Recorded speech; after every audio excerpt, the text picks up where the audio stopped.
Greetings, Mavericks and new viewers.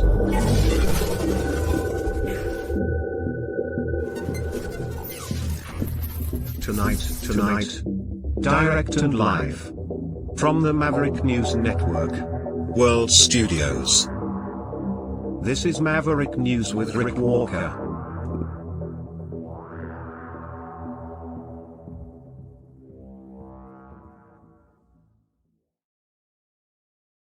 Welcome back to the Maverick News Channel, everyone.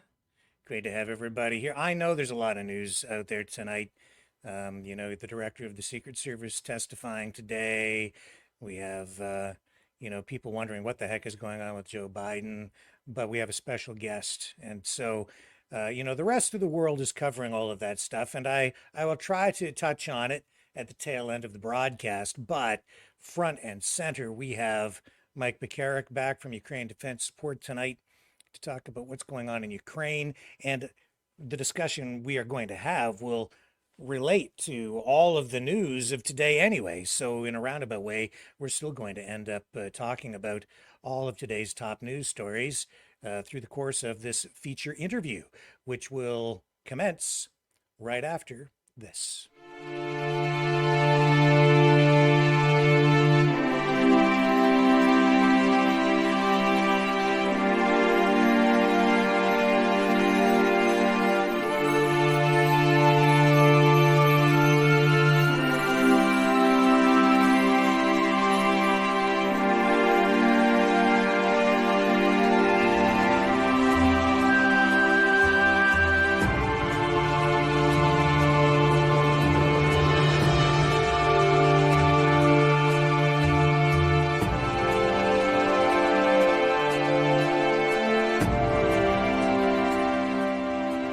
Maverick News.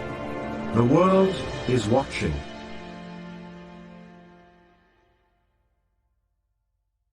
He's a fighter. He's a survivor. President Trump, defiant, strong. He is determined to make America great again. Pay tribute to the 45th President of the United States with this collectible t-shirt from the Maverick News Memorable Moments collection. Even a would-be assassin's bullet could not stop him. Instead, he emerged with his fist in the air ready to fight. For freedom. Get your Trump Fighting for Freedom t-shirt with any donation of $30 or more to Maverick News. There are two iconic artistic designs to choose from. But there is only one way to get these. Donate at freedomreporters.com. Support free speech. Free media. Support Maverick News. Call 1-866-248-1490 or order online at supergeeks.tv.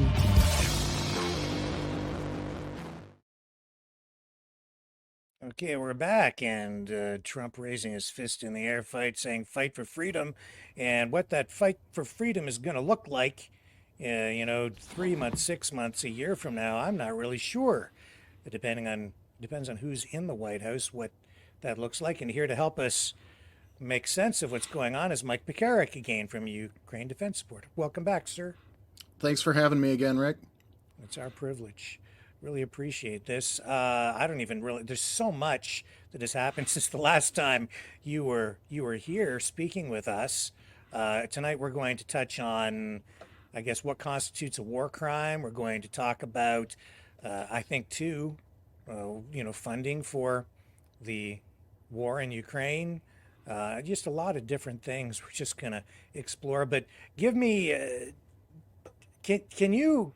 What does all of this mean, do you think, for the war in Ukraine? What's happening politically right now with Biden stepping aside?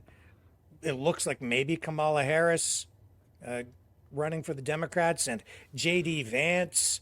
There's so much going on here. I'm not sure that J.D. Vance is on side with, the effort in Ukraine. A lot of concerns there.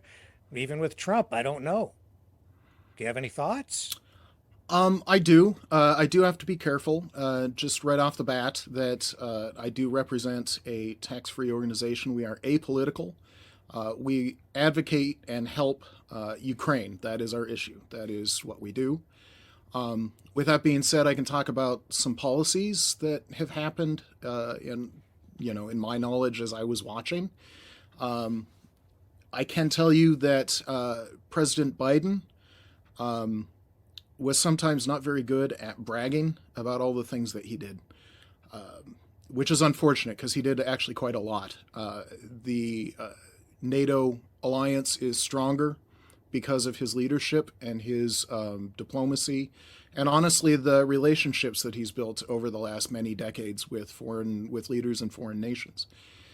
He did so much to strengthen NATO that it will be difficult to actually understand the historic significance of what he did for a while until we actually see some of the details that probably now are classified because they're still current.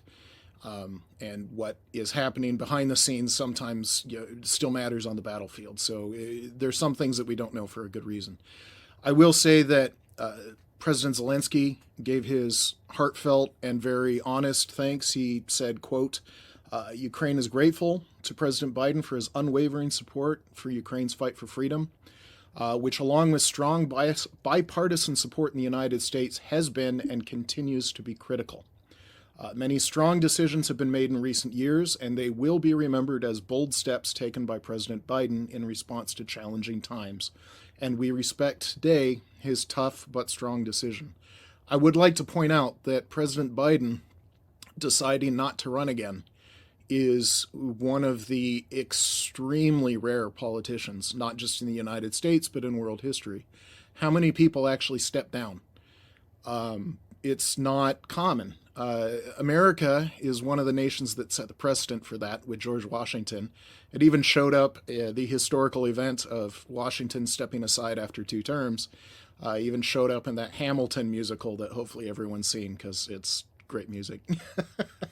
But it's true that when Washington stepped down after 2 terms, historians would say that was when the American Revolution finally ended. Because in 1775, when combat started, we were fighting for our freedom. We were fighting to overthrow a dictator, and parliamentary or congressional representation, all the American Revolutionary themes. But even after the Articles of Confederation, we won the war with the Battle of Yorktown, and then we struggled a little bit, and then we did our Constitution, and then we elected President Washington, and then finally, in 1796, that's when historians consider our revolution over, because Washington could have been a dictator. He could have installed himself as a king. He did not. That is one of the seminal moments in American history, and it's one of the examples that American patriots want to share with the world. We're not dictators. We elect our people. We are free people. And it's important. So Biden stepping down, the details will determine whether anybody could call him another Washington. But that's a pretty high bar. But the fact that he did step down, I recently reread JFK's, it was ghostwritten, but it had JFK's name on it, the Profiles in Courage, where he's talking about the very few American politicians that bucked their party, bucked their own ego and arrogance, and did what was right for the country. And when Biden ran in 2020, he said he would be a one-term president, and he finally was convinced that maybe that's what he should be. I have all the respect in the world for Biden. I served under him in the United States Air Force. And I know people that interacted with him. He was always, as Senator Lindsey Graham said, he's one of the best human beings in American politics. Senator Lindsey Graham said that in an interview in 2015. And Lindsey Graham and Joe Biden served together in the Senate for decades, and then for 8 years while Biden was the vice president. So Lindsey Graham, for all of his faults, knows Biden quite well. I will say that Zelensky did talk with Republican nominee Trump, former President Trump. during the NATO summit or right after. I'd have to look at the date. It was a very frank discussion. But one of the things that we do know about Trump is that Trump likes to feel important. He likes to feel like what he did will be remembered. There's various things that motivate former President Trump and current presidential nominee Trump. The Ukrainian said, let's see, what did he say? He said that dealing with Trump would be hard work, but he also added that Ukrainians are not afraid of hard work, as they've demonstrated the last 10 years and certainly in the last 2.5. So I don't know what I think about J.D. Vance. I do know that he has changed his story quite a bit over the last 10 years. So it's difficult to know what he thinks right now, if that makes sense. Because there's some things that you say out of necessity, and there's some things that you say as a partisan. We used to call them hatchet men. I don't know if that's still the term, where it was their job to go, take a hatchet to the opponent's, arguments and stuff like that. And J.D. Vance has been a hatchet man for the Republican Party for a couple of years. But I do know that he's young. He's relatively inexperienced. And so it's kind of hard to tell where he's at. And that's, I don't know enough about him to be a judge. Yeah, I'm struggling with him because there's the soundbite going around right now, him saying, and it's an older soundbite of him saying he doesn't really care what happens to Ukraine. There's another one talking about where he's talking about, well, he's comparing the lead up to the war in Iraq to what's going on in Ukraine, saying, have we not learned anything over the past 20 years? But then he was calling Trump the next Hitler at one point too. Yes. So now he's his VP pick, and then I'm seeing reports out there of him being attached to Peter Thiel, the billionaire, who was an investor in PayPal early on. He's behind Palantir. He's the big company. He's a billionaire, and there's definitely a connection there. But I'm not even sure where Peter Thiel stands on Ukraine. I'm seeing reports where he's being portrayed as kind of a capitalist boogeyman that is going to steer the Trump administration with his big bucks into supporting Ukraine. And then on the other hand, I see that he's taken contracts.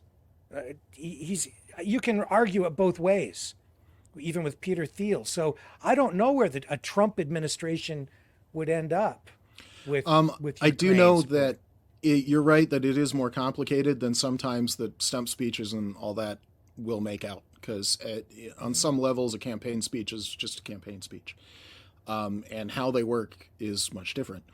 I can say that I served under 4 American presidents. I served under Bush, President 43, the younger Bush, President Obama, President Trump, and President Biden.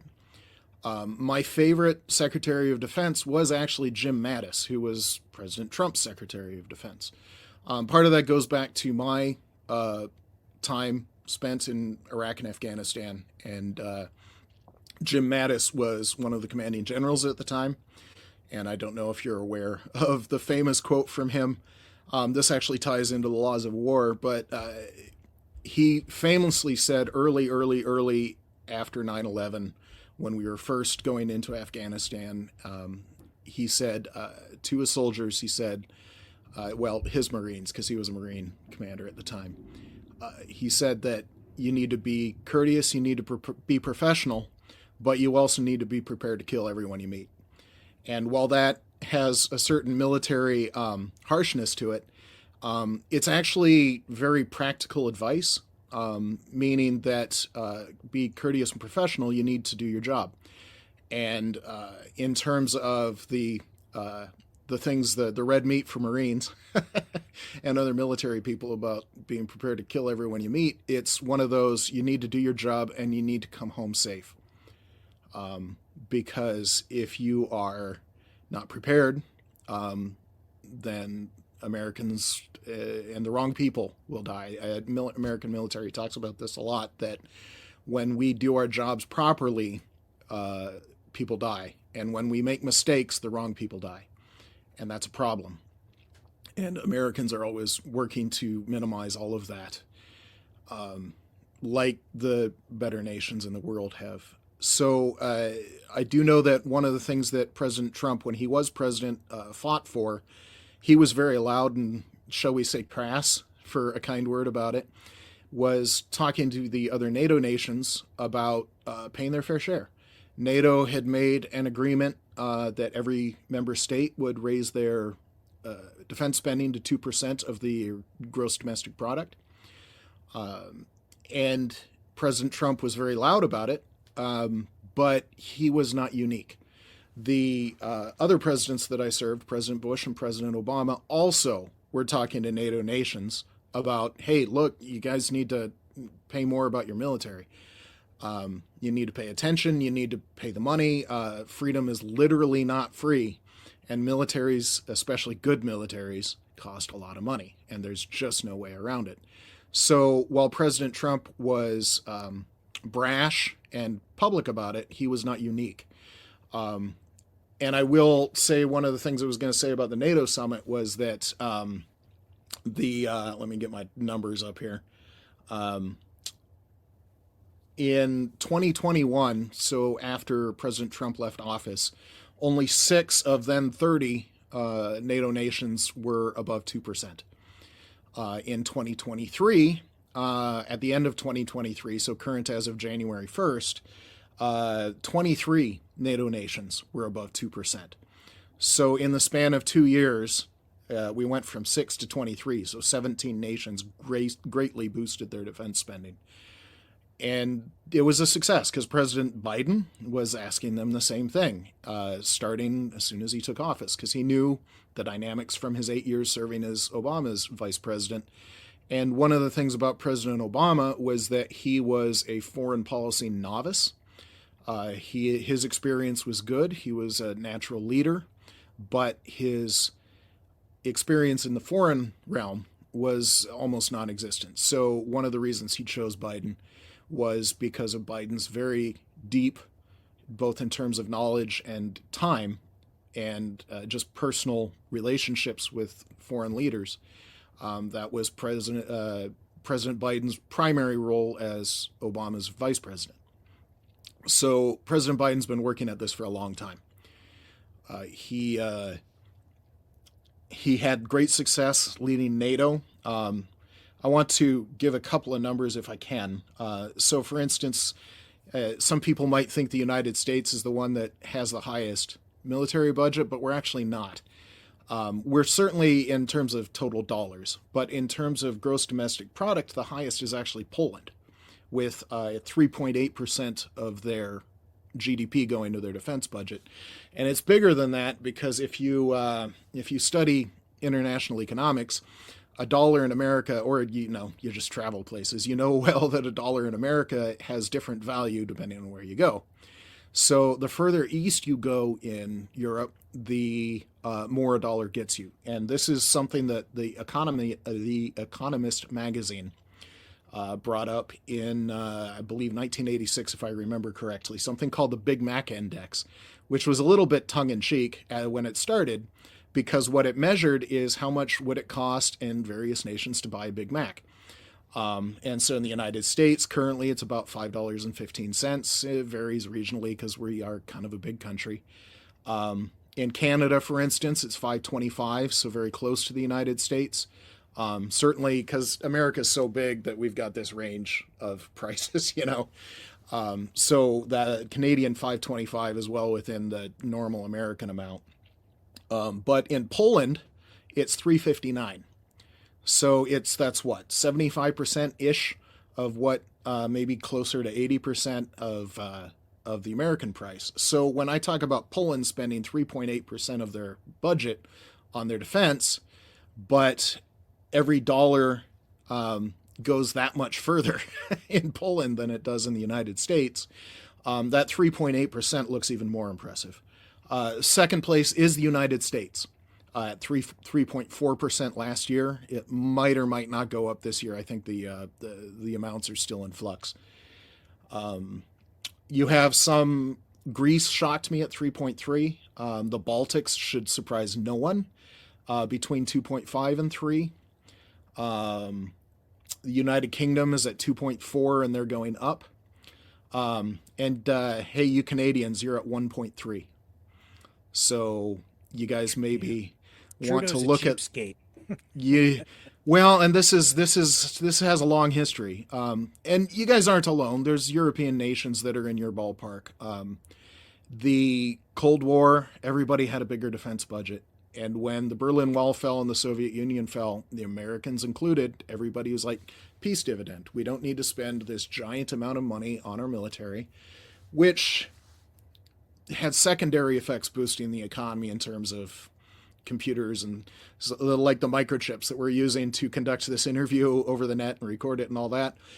They were an American invention that was a combination of trying to get better solid state technology into military missiles, specifically the ICBMs, at the time the Sparrow Beyond Visual Range missile and the Sidewinder close-in missile, as well as the Apollo program. And all of those things required something a little bit more stout than a vacuum tube. And so military spending does have serious economic effects. The first internet was the ARPANET, since been renamed to DARPA, Defense Advanced Research, in the United States. But it was ARPANET. It connected a couple of universities with basic data sharing. And you combine that, that was the first IP address system. So military spending has knock-on effects that sometimes are huge.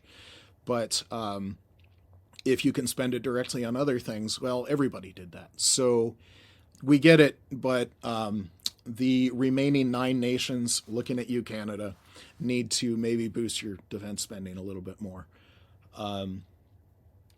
So I do know Canada is in a bit of a rebuild, so that will help when you guys finish doing that. Sure. So, I mean, again, I think that would you? I don't know if you can speak to this because of the charitable status of the organization, but is there more stability or predictability with a Democrat back in the White House, or it seems like it's a little unpredictable if we get Trump in there, both in terms of support for Ukraine and NATO? So I would agree that we are in flux. There are challenges ahead for everybody. However, it's important to remember that when push comes to shove, when we actually have votes on helping Ukraine, it's extraordinarily bipartisan. The defense bill that passed in April, the supplemental for $61 billion to Ukraine, was almost 80% in favor. And I don't remember if we covered this on the last one, but how many issues in the United States get a vote that is 80% in favor? So the extreme bipartisanship in the United States for helping Ukraine is high. And we've demonstrated that with votes. Various firebrands have raised some bills to halt funding, and those never got more than 20% in favor. So again, 80% bipartisan support to help Ukraine is a little bit baked in. That's been the only, there's been a couple of ups and downs in that, but that's a very, very hard figure for American support for Ukraine. One of the challenges that Ukraine Defense Support is trying to do is let the people that are in office, that are running for office, that will be serving come January when they're sworn in, is the level of support among the voters. Because there's when I was at the Ukraine Defense Summit in Washington, D.C., talking to members of Congress in April, that's one of the things that we told. I went into, for instance, a very MAGA Republican, Mike Boss office, Representative Mike Boss, and I was like, look, your voters are in favor. You've got Boeing plants that are helping Ukraine. You've got a General Dynamics ammunition plant and so all of these people in your district are they're helping Ukraine. It's benefiting the local economy because you can't avoid that in defense spending. That's just the way it is. And so it's communicating the very real support and the very real effects, because they talk about, well, why are we spending this much on Ukraine, and are we weakening America? Are we weakening NATO? And those are serious concerns because when you're talking about sending reserve gear like the Bradleys and the Abrams, or President Biden during the NATO summit used his presidential drawdown authority to send yet another Patriot battery to Ukraine, then you have to talk about, well, how do we replace those stocks? And one of the things that we talk about is like, look, a lot of the money that we're spending in the United States on Americans, on high wage, high tech, high skilled jobs that are rebuilding the American military. Because one of the things that President Trump was working on, and President Obama for that matter, everybody after 2014, was like, we're talking about the strategic defense infrastructure. And that's separate from the military. Infrastructure is like, what are your ammunition plants capable of producing every month? And before February 2022, the entire United States was capable of producing less than 30,000 artillery shells a month. And we're talking just dumb artillery shells. They have propellant in the warhead, and that's about it. We're not talking about like the smart Excalibur shells or anything like that. That's since been expanded. We're nearing 60,000, and in 2025, we will be nearing the capacity of 100,000 per month. So we're getting back to Cold War levels. This is of strategic value to the United States, because if you start talking about the threat of China, then we need these. There's fighter production lines we're keeping open for this very reason. Not we're going to get great jets out of them, but the fact that we have a fighter production line open has its own value. One of the reasons we never restarted F-22 production is somebody did a study and said it would cost at least $2 billion just to open up the factory again. And that's before you got even a single jet cutting metal. So the value of a production line is extremely high. So some of the Ukraine defense dollars, we're helping Ukraine, we're expanding our production capacity, but it's also benefiting the United States. It's making us stronger. And that's important to know, because even just not the factory, you're talking about the skilled workers. I can go on, but if you want a historic example, sure, going way back. So everybody is aware of the Battle of Midway. Did I mention this on the last podcast? No. It's one of my favorite stories. The Battle of Midway is one of the world history's greatest battles. It's one of the most decisive in terms of naval battles. It ranks up there with Trafalgar and Thermopylae. I mean, it's the impact of that win was just, there's just no overstating it. It's one of the most historic, most impactful wins of any battle, certainly a naval battle in world history. The Americans at the time had 3 aircraft carriers fighting that battle. It was the Yorktown class, so it was the Yorktown, Enterprise, and Hornet. The Yorktown and the Enterprise were laid down. They were ordered by President Roosevelt, FDR, at the early part of his presidential term. I believe 1934. They were part of the National Industrial Recovery Act. It was for civilians, and the defense budget, it was completely outside of the defense budget. It was meant to address the civilian workforce, because the Great Depression had shut down factories, it had shut down shipyards, it had shut down all of these things. When you shut down a shipyard, you have all sorts of these trained workers that you just cut loose. You have the facility that starts to rust on day one, and every day it gets a little bit rustier and a little bit more creaky. And so one of the things about that was he said, look, we've got strategically valuable industrial infrastructure that's sitting and falling apart. So the NERA Act, one of the things that it authorized was the Yorktown and the Enterprise. And they were built and commissioned, and then when all of the stuff in Europe started going sideways in 1938 and 1939, the only American aircraft carrier design available for immediate construction was the Yorktown class. So we built a third, the Hornet. And that was built later. It's the shortest lived aircraft carrier in the American history. I think it was afloat and active for about a year before it got sunk. But those three carriers fought and won the Battle of Midway, and they were Industrial Recovery Act infrastructure projects, civilian projects.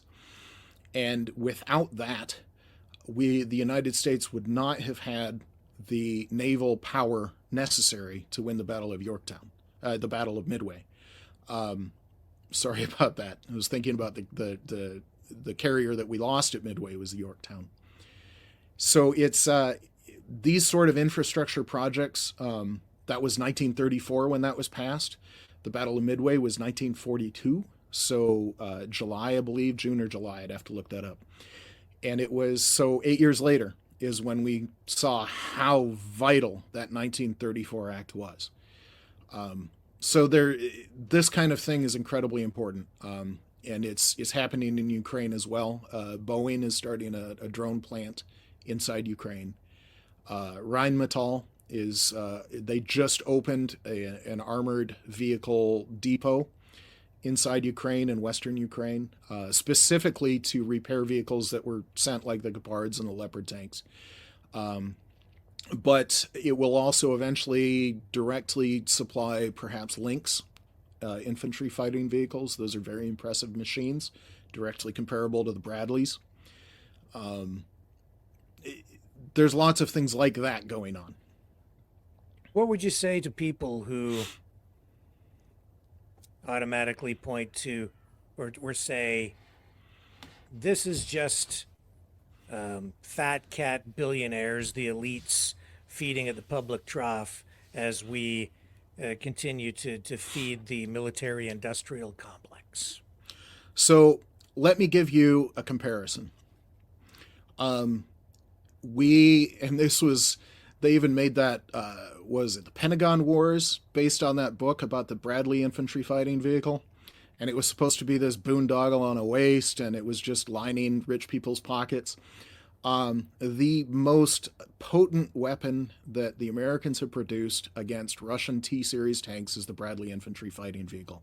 And the Ukrainians are demonstrating this once again. There was that famous video from earlier this year from the Ukrainian village of Stepova, where two Bradleys took on a T-90M tank, Russia's best, and won with 25 millimeter cannons, because they were inside. Any missile has something called a MAR, a minimum abort range, where it can't shoot too close to the vehicle that's shooting it. It's got to have time to arm itself before it's actually useful.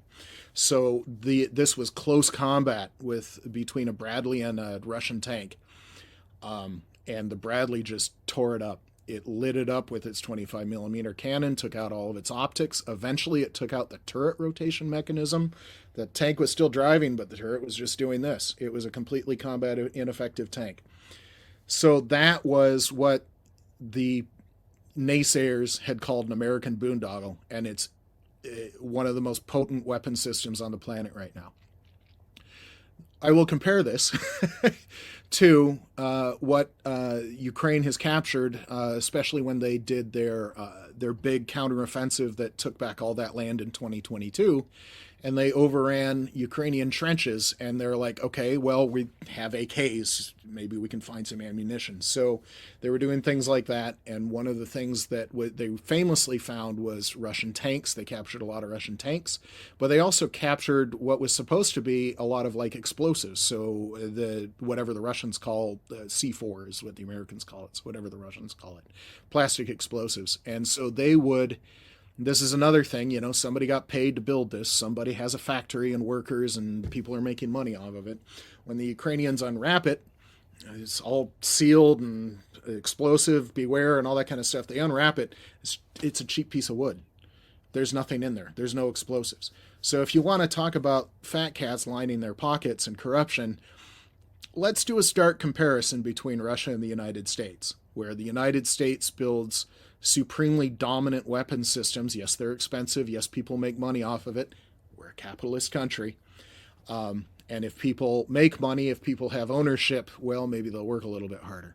But in Russia, the oligarchy, it's basically a mafia country. They'll make money, they'll line their pockets, they'll divert all sorts of stuff. And in that case, they didn't have to even spend money on the ingredients. They just wrapped up a piece of wood and sent it to the military. Russian military has that same problem with helmets that are basically plastic and tinfoil. Their armor vest, where the Kevlar is not Kevlar. Plates are, they'll shatter if you look at them wrong. If you don't know, the plates are the big boron composite plates that are supposed to stop even a heavy rifle shell. And in America, I've worn my battle rattle, and those plates are heavy, and if you have to carry them around, you better trust that they're going to stop something. And yeah, the Russians, they don't have it. So if we're going to talk about corruption, let's talk about Russian corruption. Because while it's true that in America we do have corruption, you can't avoid it. People are going to be people, and bad people are going to do bad things. But we also have a legal system that will go after them. And there are rules about how the military spends money. There's rules about how the military has required quality checks and inventories. There's a reason why we test things, and we fully publicize all of our testing, at least as much as we can. But for instance, the F-35 testing, we publicize all of the failures.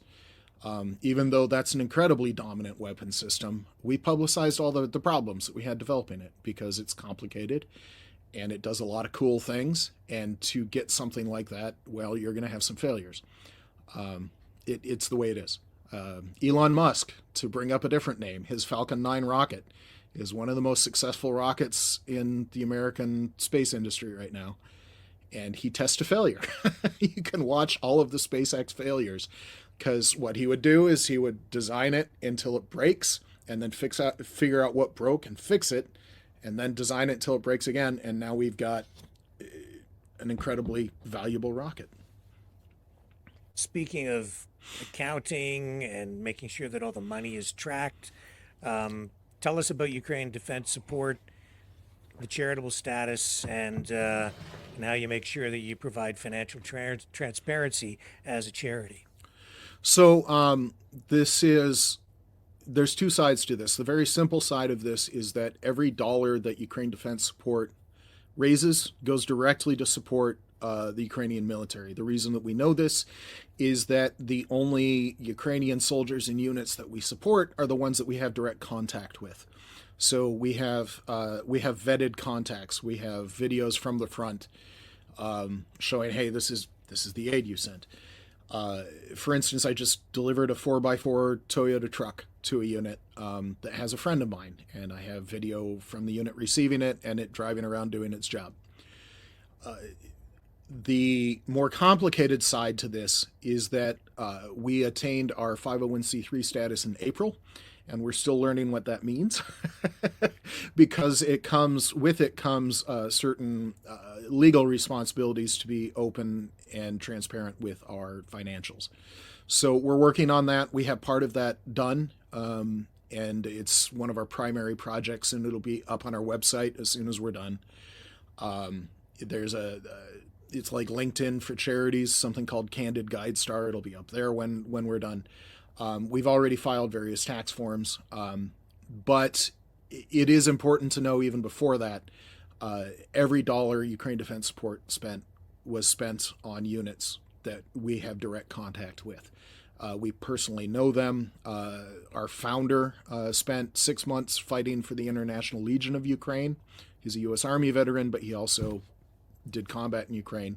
So he still supports the International Legion, the people he knows there. When I was in the Air Force, I met various people. This flag, that flag was a 72nd Motor Rifle Regiment. I know 6 people in that unit. I've eaten dinner with their families. I know their kids. So if you send me uniforms or various other items, that's one of the units that'll get them.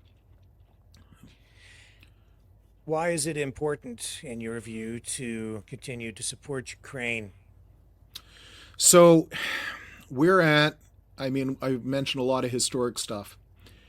We are living in one of the historic times. It's one of the clearest moral moments for me in my lifetime. It dawned at the end of my Air Force career. So I retired in 23, and this happened in 22. So it's important to understand how historic and important and consequential what we do right now is. It's been compared a lot, and not just me, to our 1938 moment. When Austria was overrun, the Ruhr was overrun, Czechoslovakia was overrun. And what did the world do? We had choices. We made choices, and eventually we won. It was more difficult. We waited a little bit because good people want peace. I get it. But we don't need peace in our time right now. That's not, if you know that quote from 1938, where the British Prime Minister, peace in our time, I have it signed by the man himself, because he had just traveled to Germany. And we can't do peace in our time. That's not an option. One of the things that we learned is that sometimes people can't be negotiated with, people can't be compromised with. They're just people that have to be stopped. So that is the historic moment we are at right now. Maybe we should just transfer right to war crimes, because that's where we are. It's important to understand that from the very opening days, even going back to 2014, a friend of mine, he was a witness to when the Russians sent an artillery shell and blew up a civilian bus in the eastern part of Ukraine. There was no military significance. It was a civilian bus, like you would ride in an American city or a British city. It was just a bus full of civilians just doing whatever they had to do that day. And the Russians blew it up with an artillery shell. So there are things that are small like that. But since 2022, it's just gone into overdrive. The massive invasion with 300,000 or more troops, I think it was halfway to 400,000, if I remember right, was the Russian combat force that they sent in. Since then, the Russian army has committed the war crimes of murder, torture, abductions, deportation of both adults and children, looting, rape against both Ukrainian women, men, and children, terror attacks, attacks on civilians and civilian infrastructure, attacks on and destruction of cultural centers like churches and auditoriums and historic sites.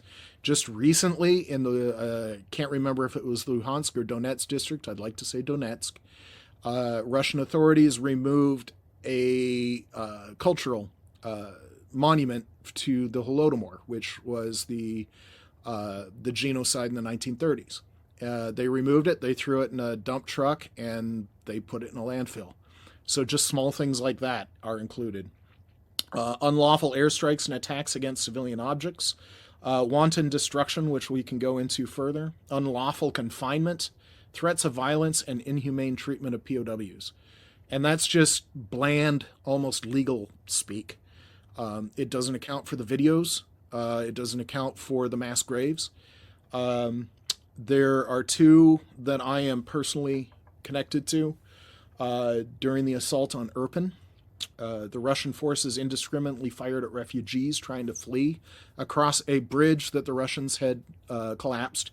Now, to be fair and to be accurate, attacking that bridge was not a crime. When you're attacking things like bridges and stuff in the front lines, that is a valid military target. However, any military force has an obligation, a legal obligation towards civilians in the combat zone. And what they did at this bridge, they would just set up infantry units and just random Russian military units, and as civilians were trying to cross the broken bridge, they'd open fire on the civilians. Men, women, children, old people, people with broken legs, wheelchairs, just, it didn't matter. They would start opening fire. And it wasn't just small arms. A mortar attack killed a family of 4. People I know were trying to flee on that bridge. They were under fire. They witnessed these war crimes. This is not made up. These have living witnesses. We have the bodies. We have the video. There will be a reckoning. It might not be immediate. The other one that I have a direct connection to was the Izium massacre, and everybody's heard of Bucha, which was horrible. But the Russians only had a couple of months to do their crimes in Bucha, which that was more than 500 civilians. We found the remains of more than 500 in mass graves. And Izium was the same, except in Izium we have so far found more than 1,000 because Russia occupied it more for a longer time. And there are multiple mass graves. There's at least a half dozen that I'm aware of. The remains in the mass graves show signs of torture, execution-style murder, where the hands were bound behind the back and it's a close-range kill to the head, sometimes in the back, sometimes in the temple. Clear signs, and including DNA remains of the rapists for men, women, and children as young as 5 years old. So the horrific crimes are just untold. My personal contact to the Izium massacre is a friend of mine who was a tank commander in the first tanks at Chernihiv. And whenever you're doing such a successful attack as the Ukrainians did in 2022, you push along the line until you find a weak spot, and then you open the hole up in the enemy lines. And then what you have is you've got a unit in reserve, and that unit's job is the breakthrough unit, and they pour through that hole and go behind the lines and just tear apart the enemy military. The American liberation of France in 1944 was such an operation, and so was the 2022 Ukraine counteroffensive. One of my friends commanded a tank in the first tanks out of Chernihiv, who had also just won the Battle of Kiev, and he was one of the units that liberated Izium, and he was one of the first units to come across a mass grave. Unfortunately, he died several weeks later. He got his tank crew out, but he died with his tank. So he was a witness. He sent me video. I have since sent that video to international organizations, including the United States government and the International Red Cross. So these war crimes are documented, and by more people than just me, because there are people on the ground that have a lot more information than I ever did. So how do you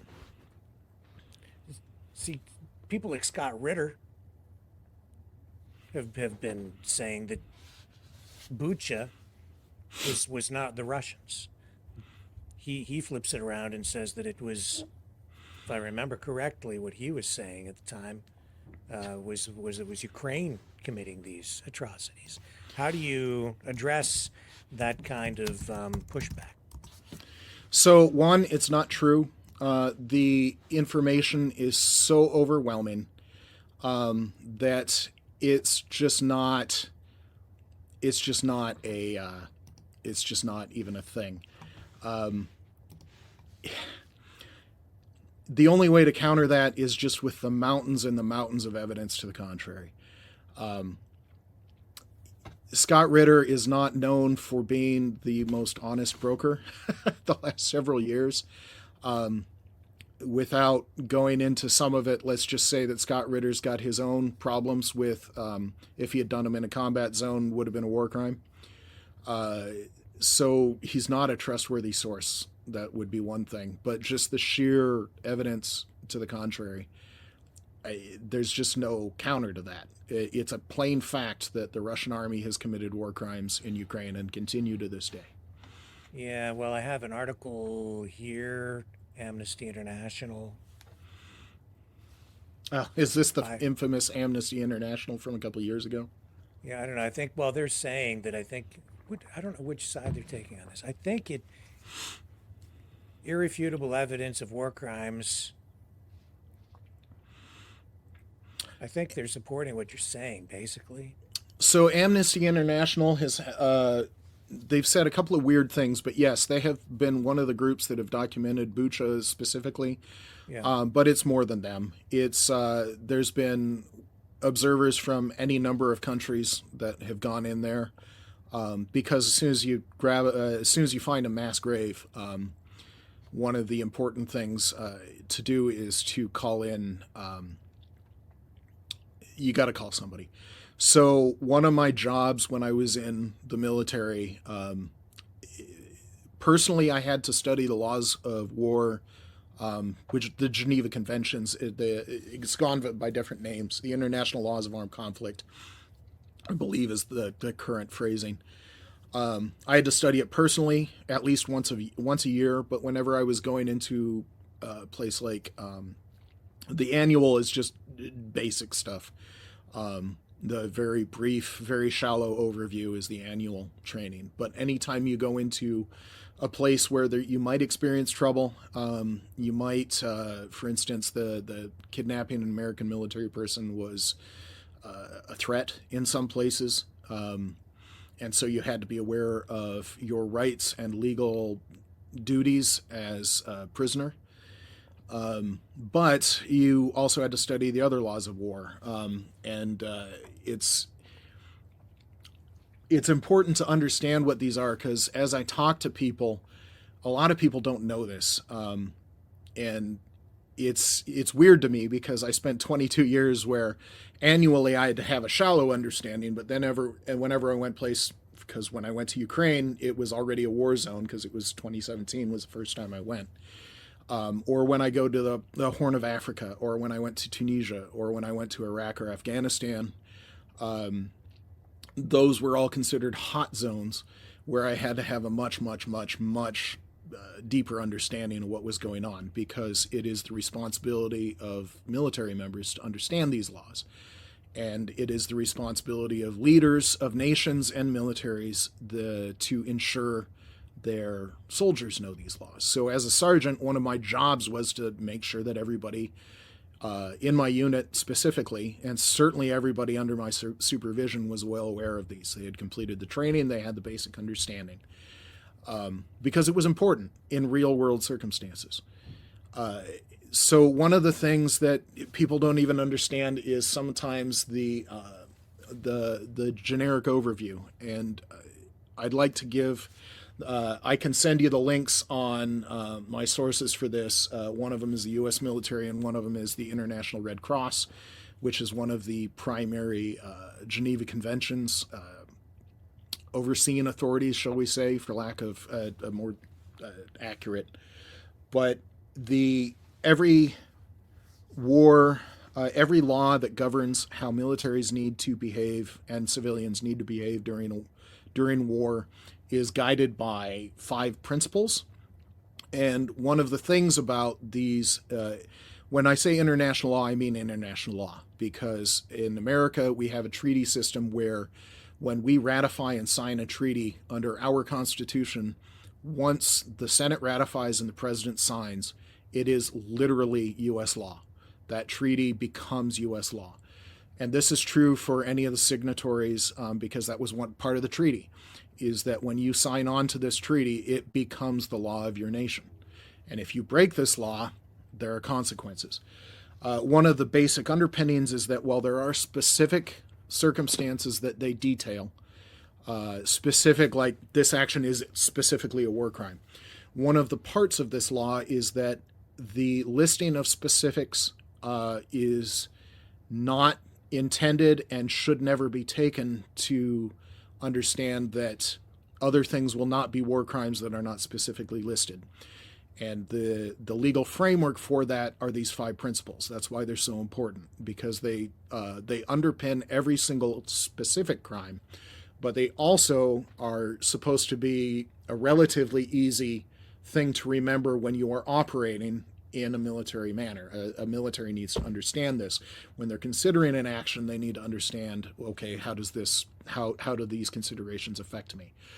To the extent where some military units have lawyers there, that their specialty is international law and the laws of armed conflict. And so just not to belabor it too much, the first one is military necessity. That is, your actions need to be justified and necessary in order to defeat the enemy. And here is, so it needs to be necessary to defeat the enemy, but it also needs to be as quickly and efficiently as possible. So that's almost very specific when you're looking at what you're doing. Can you draw it out? No, you can't. Can you do wanton destruction where you don't need to? No, you can't. Can it be something that you're going to do and it'll be going after something that isn't necessarily going to defeat the enemy? Well, probably not. It's relatively easy to make the case that it'll help, but there's some circumstances that it wouldn't. The flip side of this is that humanity, this is the second principle, is humanity, forbids actions unnecessary to achieve the military objective. The third one is proportionality. This is one that gets people a lot. This is when actions may be required and necessary to defeat the enemy. They may be required under military necessity. Such actions cannot be unreasonable or excessive. The blow-up of the dam over the Dnieper River is one example. This was specifically made, the attacks on dams like the Dnieper and any sort of nuclear power plant were specifically made war crimes in 1977. So when the Russian tanks ran into that Zaporizhzhia nuke plant, guns a-blazing, shooting in the direction of the actual reactor vessels, that was a war crime. It was just people with AKs and general armored vehicles. It was still a war crime.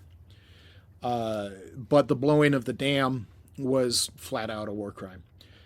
Distinction is the next one. This is one that when we're talking about the Bucha massacre and the cultural centers and all that kind of stuff, that's what this one comes under.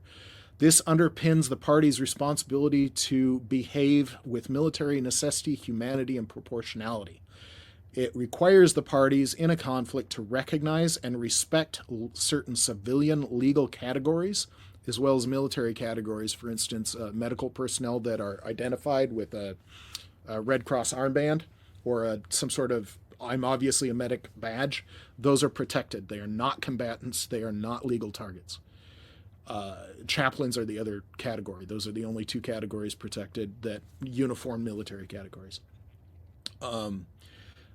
Principally, the distinction between armed forces and civilian population. That's what distinction is. You literally, according to the laws of war, you cannot attack civilians. So that bridge that I was talking about, they were attacking civilians. It's flat out a war crime. There's just no way around that. We have all the proof that we need. And the last one is honor. And this one is also something that's a little bit more subtle than people give it credit for. It supports the entire system and gives parties confidence in it. The thing about honor that, I mean, it sounds like, okay, what does that actually mean? The nation conducting military operations in accordance with the laws of war must have a system in place to investigate, to have war crimes observed. When somebody observes a war crimes, there must be a system to report it, there must be a system to investigate it, and there must be a system to prosecute it. That's one of the requirements for the principle of honor. And Russia doesn't have that right now. They're not reporting war crimes further. They are lying about them. They are doing it through proxies like Scott Ritter and others. RT is full of this kind of lie all the time. And even a journalistic, they're an outshoot of the Russian government, but even they are guilty of war crimes when they spread these kinds of lies. So it's important. I can go into more specifics if you want, but those 5 principles, if people take nothing else out of this, military necessity, humanity, proportionality, distinction, and honor. And every single combatant needs to know those. That's actually a legal requirement of the Geneva Conventions. The Russians turn around and accuse Ukraine of war crimes. I mean, it doesn't matter what war you're looking at, both sides accuse the other side of war crimes. Most recently, what comes to mind is this claim that the Sevastopol beach was hit with cluster munitions dropped by an ATACMS missile. And this was the video that was used as the evidence of that. I have to say, I thought from the very beginning this video was a little weird, but this is what it looked like.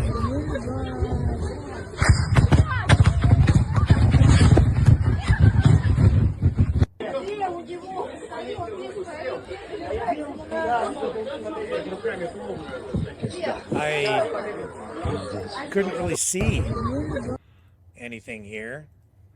So, yeah, there's a couple of things. I want to point out up front that if there is an accusation, it must be investigated.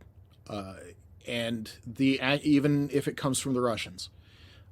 So if there is an accusation, it will be investigated.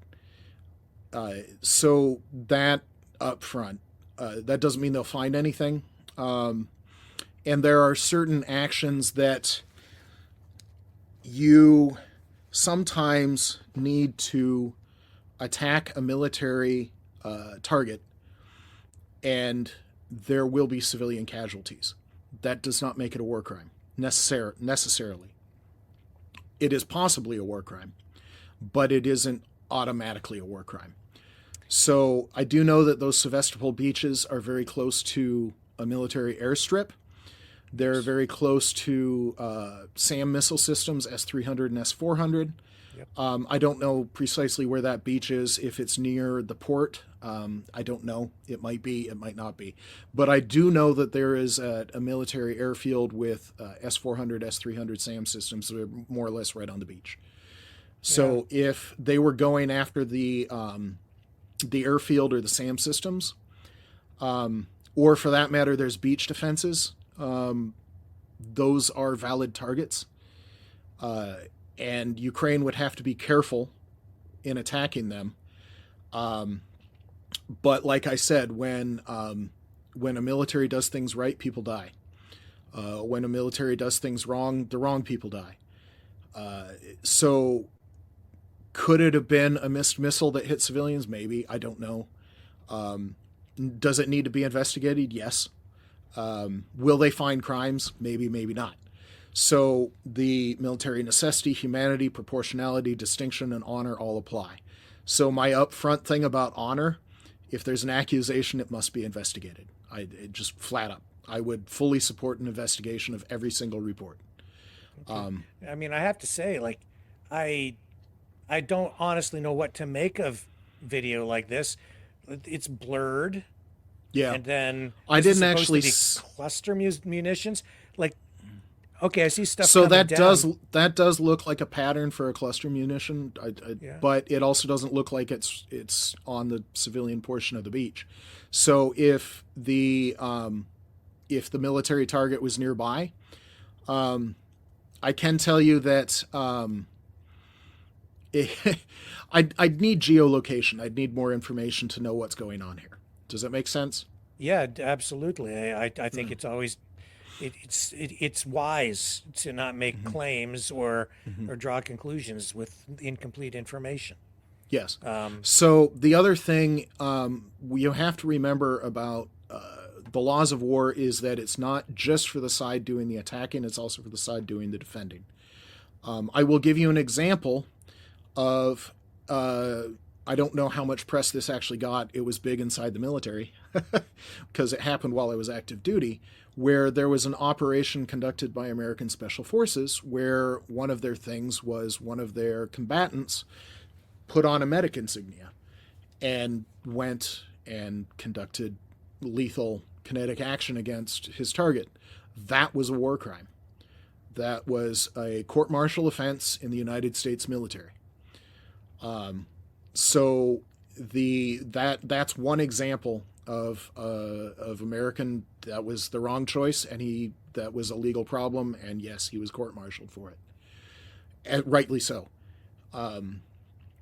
But the things that you have to remember is that the defender also has responsibilities. So, for instance, you cannot Hospitals are protected. A church is protected. A school is protected. A cultural center like a monument or like a historic building, like 1,000-year-old building or something, all of that UNESCO site, those things are protected. But if you are the defender and you set up a military position inside of a church, that church is a target now. You negated its protected status.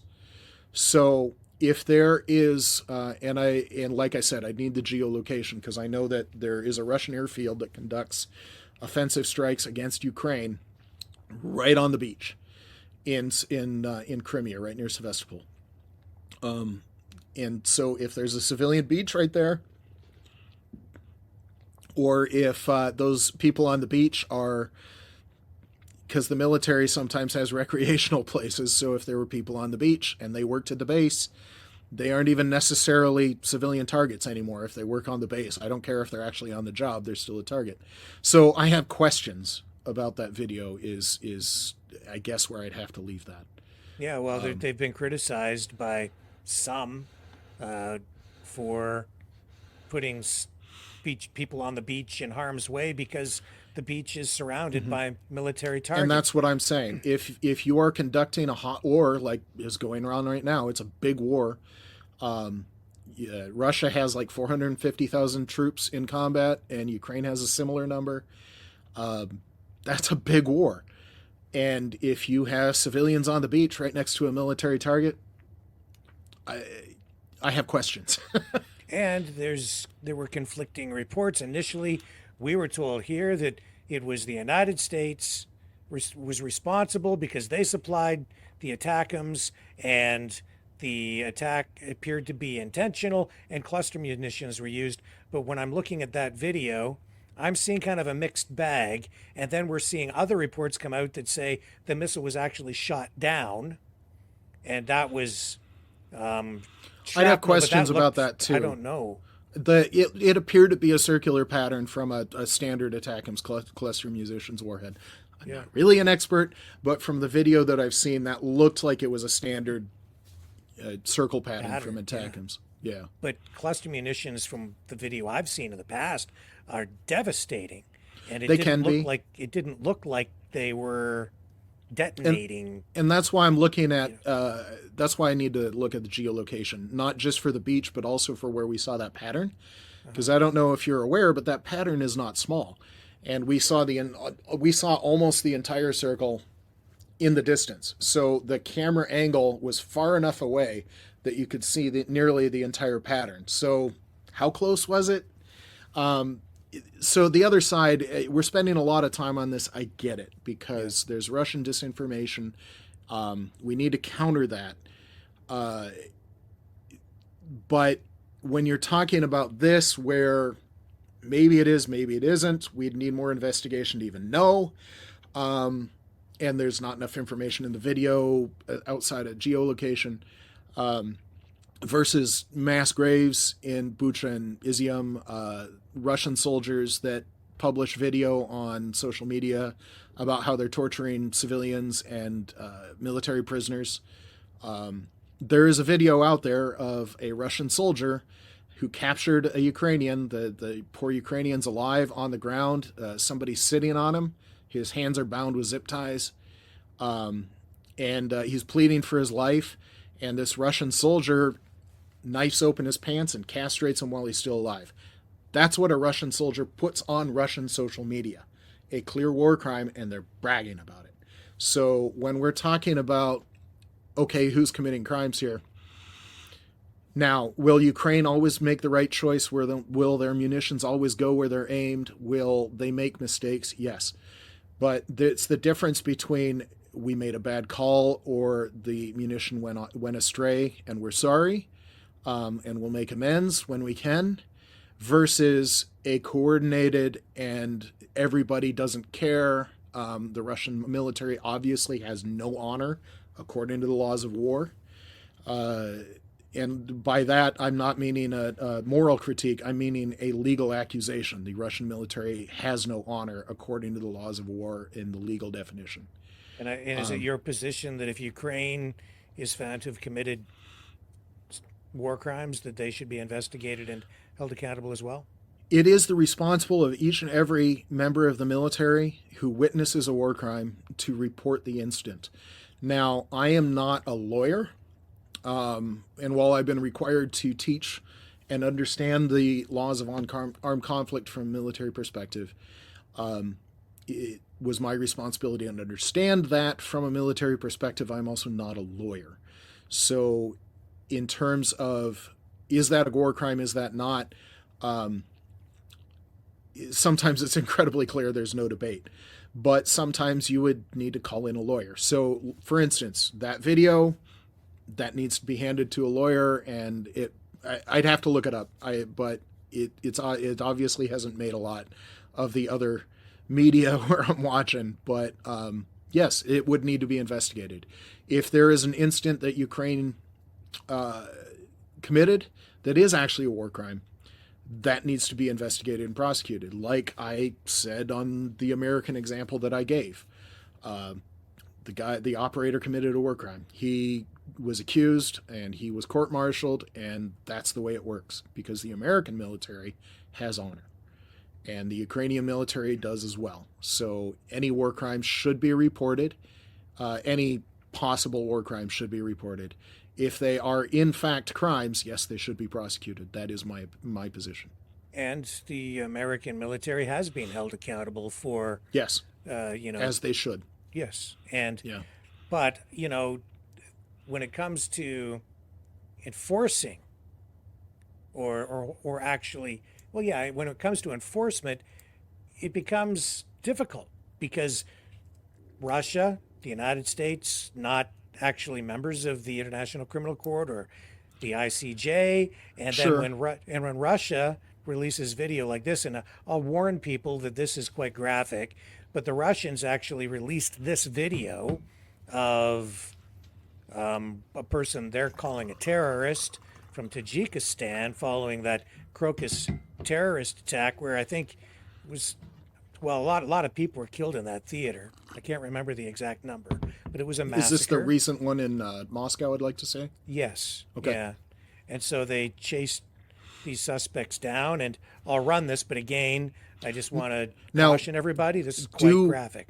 Before you say that, before you run the video, it is actually an interesting point that in one incident, it is possible for there to be war crimes on both sides. If that indeed was a terrorist attack, that was a war crime as well.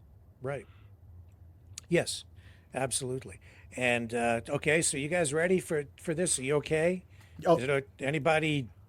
All right, I'm going to run this, and hopefully we don't get banned on YouTube.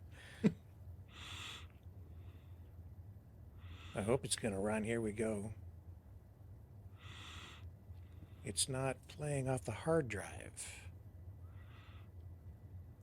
I'll tell you what, folks, let me re-queue these because I think we sat so long that the hard drive went to sleep. So let me take a little break, okay? Okay. And we'll come back and we'll run this video, and it'll give you guys plenty of time to prepare. Someone very profoundly once said many years ago that if fascism ever comes to America, it'll come in the name of liberalism.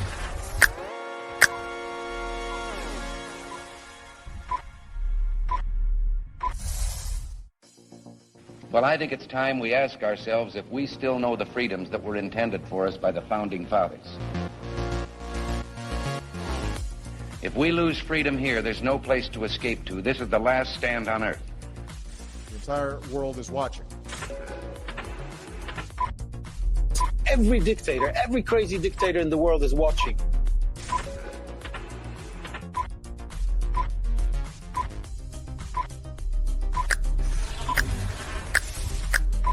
The world is watching. On TV, the entire world is watching. On social media. But the entire world is watching, and yes, they are seeing what we have apparently bravely been willing to say that others are thinking. Stand for freedom. Literally stand for freedom. Let's get this done. The entire world is watching. We're at war with the most dangerous enemy that has ever faced mankind in his long climb from the swamp to the stars. Maverick News. Maverick News. Maverick News. Let me have more control of my own destiny. The world is watching.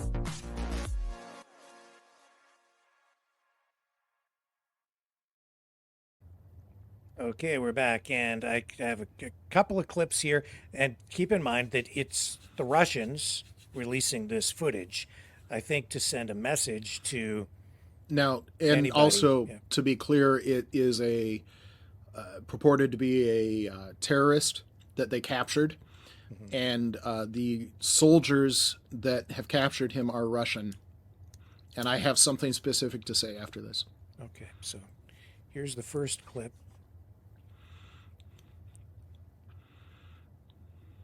Here we go.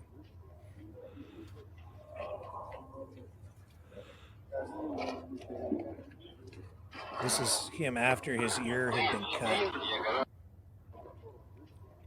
And I'll pull this down. And this is another clip also from the same incident, same suspect. And they, again, they're cutting his ear off, and then they feed it to him or stuff it in his mouth. And keep in mind, this is the Russians shooting this and then posting it on social media themselves. It's not like, it's not me finding some undercover stuff. They wanted people to see this, so there it is. Let me read you directly from the Geneva Convention of 1949, Article 4. Persons who do not take a direct part or who have ceased to take part in hostilities are entitled to respect. In all circumstances, they are to be treated humanely. Protocol 2 specifically prohibits violence to the life, health, and physical or mental well-being of people. In particular, it prohibits acts of murder and cruel treatment, terrorism, hostage-taking, slavery, outrages on personal dignity, collective punishment, and pillage. These protections are considered fundamental guarantees for all persons. One of the rules that the American military is taught is that while they're a combatant, they're a fair target. Once you capture them, they are your responsibility. Any harm that comes to those POWs, any harm that comes to your prisoner, whether whatever the source, once they become your prisoner, they are under your care. They are your responsibility. Anything that happens to that prisoner is your legal responsibility. So not only had this person been taken prisoner, whether or not he was a combatant or not, that I can't answer. But even if he was a combatant that had committed a war crime, an act of terrorism, once he became a prisoner, he fell under the protections of Geneva. And any violation of that was a war crime. So I want to share this with the audience too. Just as I think this is an important note. This took place during Purim. No, I've never heard anybody even talk about this, but I've been aware of this information from the beginning. It took place during Purim, Jewish festival. And Purim is connected to the story of Haman, which is the story of I'm not an expert on the history of it, but basically this is the story of about trying to exterminate the Jews. And here, let me just pull up a couple of notes here. So the story's set in ancient Persia. It's the story of Mordecai, who is Esther's cousin. Basically, the tradition of eating Haman's ears during Purim comes from the custom of eating triangular pastries, or Hamanstaschen, which means Haman's pockets in Yiddish, and these pastries are referred to as Haman's ears. And I think that I can't help but think that because it happened in Purim, and these guys are coming from Tajikistan, it's like it seems like there's some connection to what's going on in Israel, and cutting the ear off in Purim, and then it's like I'm not doing very well with this, but it was like they were feeding Haman's ears to somebody that they were kind of suggesting was maybe a Zionist at the time. It was like, here, you Jewish sympathizer, eat your Haman's ears, eat your own Haman's ear. It's interesting. Yeah. I was not aware of that connection. I do know that I'm not an expert on what's happening between Israel and Hamas right now. So Yeah. you can ask me questions, but I'm going to have to say I'm not an expert and to talk to somebody else. But the part that I do know is that Iran and Russia are currently attached at the hip. And Iran is the primary supplier and supporter and in every way, military and financially, of Hamas. So that they're connected, I don't know for sure. It's highly likely, but that's as much as I want to step on that. Yeah, I know, and it's volatile, right? But Haman wanted the Jews destroyed, and that's why you have this tradition of eating Haman's ears, because his ears were cut off in the story, and this is what happened when they captured those suspects. And that in itself, now so I can push that aside. You've got the point, right? And there's it just seems like there's a connection to Iran, to the rise in anti-Semitism. We've seen that all over the place, including in Russia. But it is absolutely a war crime in my estimation. But then you saw Vladimir Putin turn around and sign a proclamation after displaying these prisoners in court, not with that injury, but all of them had been clearly assaulted and injured. And he just signed a proclamation absolving, giving immunity to all of the soldiers who had against war crimes. So one of the things to remember about the whole subject is that it is the individual soldier's responsibility to know and behave properly. It is their supervising sergeant or whatever the next rank, it's their responsibility to not only ensure that people under them know it, but are acting in accordance. It is the responsibility for the officers over them. The unit commanders are also responsible. The generals above those unit commanders, the head general is responsible.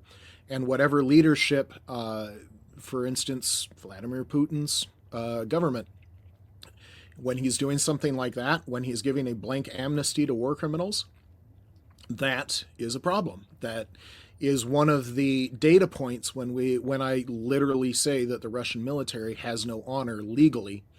That is one of the points. The Russian system is either incapable or unwilling to prosecute or even take seriously war crimes, and in fact they encourage it. One thing that they even brag about, the Russian sources say that I'm finding the actual Geneva Convention while I'm talking. So the Russian sources flat out say that at least 700,000 Ukrainian children have been taken from Ukraine into Russia. Aside from the human trafficking of children, this is also a war crime under the Geneva Conventions of 1949. Children are to be evacuated to safe areas and reunited with their families. It can't be clearer than that. Kidnapping them and taking them to Russia and putting them into foster families is just straight up. There's no argument there. And Russia is bragging about that. And we're not talking about a couple of dozen, it's a problem, but it's not a huge problem. We're talking about the Russian government bragging about 700,000 Ukrainian children. That's not small. That is actually a fact. And I mean, the Russian government is saying, well, they're keeping the children safe. But you could argue that is in itself a cultural genocide, because those children are That's being fully taken. their intent, yes. Yeah. So that gets into other things that I don't have the actual article up for, but yes, you are correct. It is a violation of more than one article of the International Laws of War. And and I'm going to say something here, and this is not going to sit well with my audience, but I don't care. Tucker Carlson, I know he's very popular with our audience, but I just watched a video from a couple of days ago, I think. I'm not sure of the date, but he came out and he said, and I'm always worried when someone is saying everything that the mainstream media tells you, everything they say is a lie. Not everything. Well, you already know maybe. That's a lie, because all it needs is one contradiction for that statement to be false. That's right. So if they say something, you already don't trust it. So he's saying everything they tell you is a lie. And then he said that Ukraine is not a democracy. And one of the reasons it's not a democracy and not a free society is because they have been shutting down Russian Orthodox churches inside Ukraine for, in his words, no reason at all. But I think that's a false statement. It's absolutely a false statement. There's a reason. It's not for no reason at all. There's a reason. What do you think the reason is? So you remember when I said that if a nation tries to use a protected status like a church or a member of the clergy, if they try and misuse that to gain military advantage, that in itself is a war crime. Vladimir Putin has, for several decades, and he's not the only one. The Soviets did it. That's probably where he learned it, because he was a KGB guy. Stalin did it in World War II all the time. And the Tsars did it before Stalin. So this is not a new Russian thing. The Russian Orthodox Church is an arm of the Russian government, and that's just a plain fact. When you're in Europe and you're trying to counter Russian disinformation, one of my examples is I led a group on a mission to Serbia, which is traditionally been a Russian ally, although there's some question right now whether I can't remember how to pronounce their leader's name, and I can picture him in my mind. I even met the guy, but he's been making overtures to the West, and maybe it's softening between the West and Serbia. But at the time, it was clearly a Russian ally when I went. And the Russian government pours money into allied nations, and Serbia has some infrastructure issues, to put a delicate touch on it. There's buildings with problems. They have problems with clean water, food control, all kinds of problems that you might have when there's not enough money and there's too much corruption.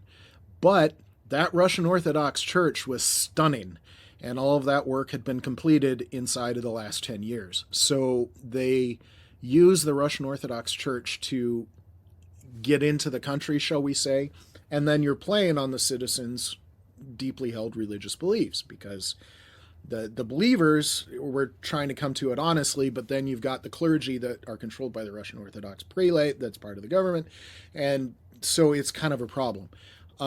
This is not new historically either. Europe's had a lot of problems with this, without going into too much detail, but this is not a new Russian problem. The Russian Orthodox Church was definitely a problem. There were incidences of Russian Orthodox priests sending information back. In the initial stages of the invasion, they were trying to conduct incidences of sabotage, or at least, hey, this is the place you need to attack. The actions of the Russian Orthodox Church have, in many cases, violated their protected status. Now, going back to the principles, when you're trying to counter that, you have to take into account, humanity and distinction and proportionality. So, would each and every Russian Orthodox priest be guilty? No, you can't say that. Would the buildings be liable for attack? No. But Ukraine had very, very real and justified reasons for breaking the Ukrainian church's ties to the Russian prelate. And it was because the Russian prelate was becoming an active participant in the war against Ukraine. And so in some ways, the Russian Orthodox Church became a combatant. Well, I'm all about peace, and I'd like for the conflict to come to an end, but I'm also strongly of the opinion that you can't get to a meaningful peace without truth. And if you, if it's, and it's really just that simple. So that's why I'm calling out some of these inconsistencies and outright lies. There are reasons why some of these things are done, and for any media person to sit there and say there's no reason at all for something, that to me is just Yes. an outright propaganda. I can say that I'm highly disappointed in some famous journalists from America, without naming names because there's more than one. The information's out there. I can send you these links that talk about what the military teaches about the laws of war, what the International Red Cross is, the actual language of the treaties. It's not hard to find. It's out there. The simple Google search away. All of the American military documents are public domain. There's nothing classified there, and anything that the military has that's not classified or otherwise needing to be kept to certain eyes is public knowledge. So there's nothing secret about the laws of the international laws of war because they are U.S. law. We signed the treaty. The language is in a Senate bill. It's just, it's all out there. So when people are giving this information out that's wrong, they are misinterpreting, they're misrepresenting, or they're just making stuff up. Or they're blowing it out of proportion, like that video that appears to show the civilian beach. Well, it's a little out of proportion. The claims are a little bit high for what I saw. Quite a bit high. Mm-hmm. I'm highly disappointed, not only that the journalists and the other famous people like Scott Ritter, they put out these things that are just plain wrong. It's also a problem because some viewers, some listeners, some fans of these people take them at their word. I did think it was funny. I'm going to quote Zelensky again just because it was such a great quote. Because he was interviewed during the NATO summit by Brett Baer of Fox News, who sometimes says things that are not true, but he's at least one of the more honest ones, where Baer asked Zelensky if he was informed about American politics. And Zelensky shot back, and you have to applaud him for this. I think sometimes we are closer than you, Brett. And that was a bit of a mic drop. So viewers have to understand the sources that they're looking at. Anybody that thinks Scott Ritter is an honest actor needs to look up Scott Ritter and what he's done, both good and bad, because he was not always this way. Tucker Carlson, they should understand he has no military experience. He was never a foreign policy expert. He's smart. That's one of the problems. He's a smart guy. And he either failed to do his research or he decided that the truth didn't matter. And it was what he said was, the viewers need to understand that. I personally try and read, listen, or watch something every single day that I disagree with.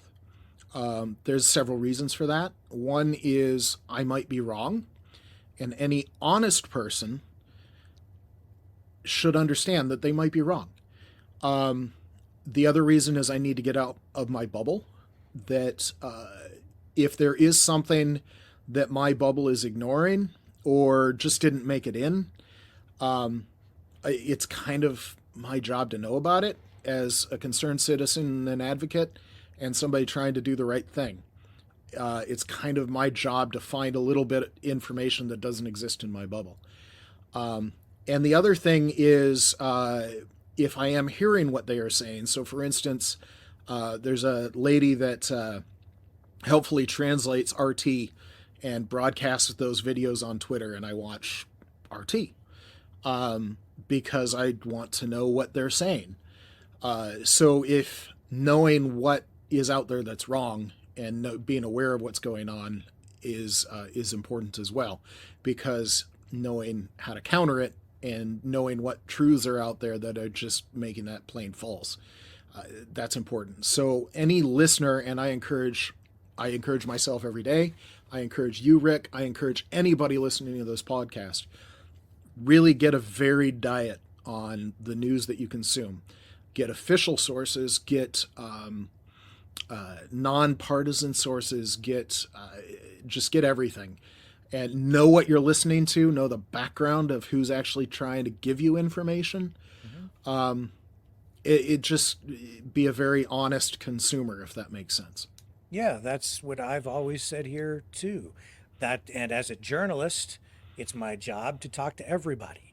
It's my job to try to get people closer to the truth by exploring a variety of, all angles of a story, all sides of a story, not just two sides, but all sides. But at the same time, it's difficult right now to navigate through Mm-hmm. what is truth and what is an outright lie. So I get the truth is out there, yeah, but it's somewhere. X-Files, truth is out there.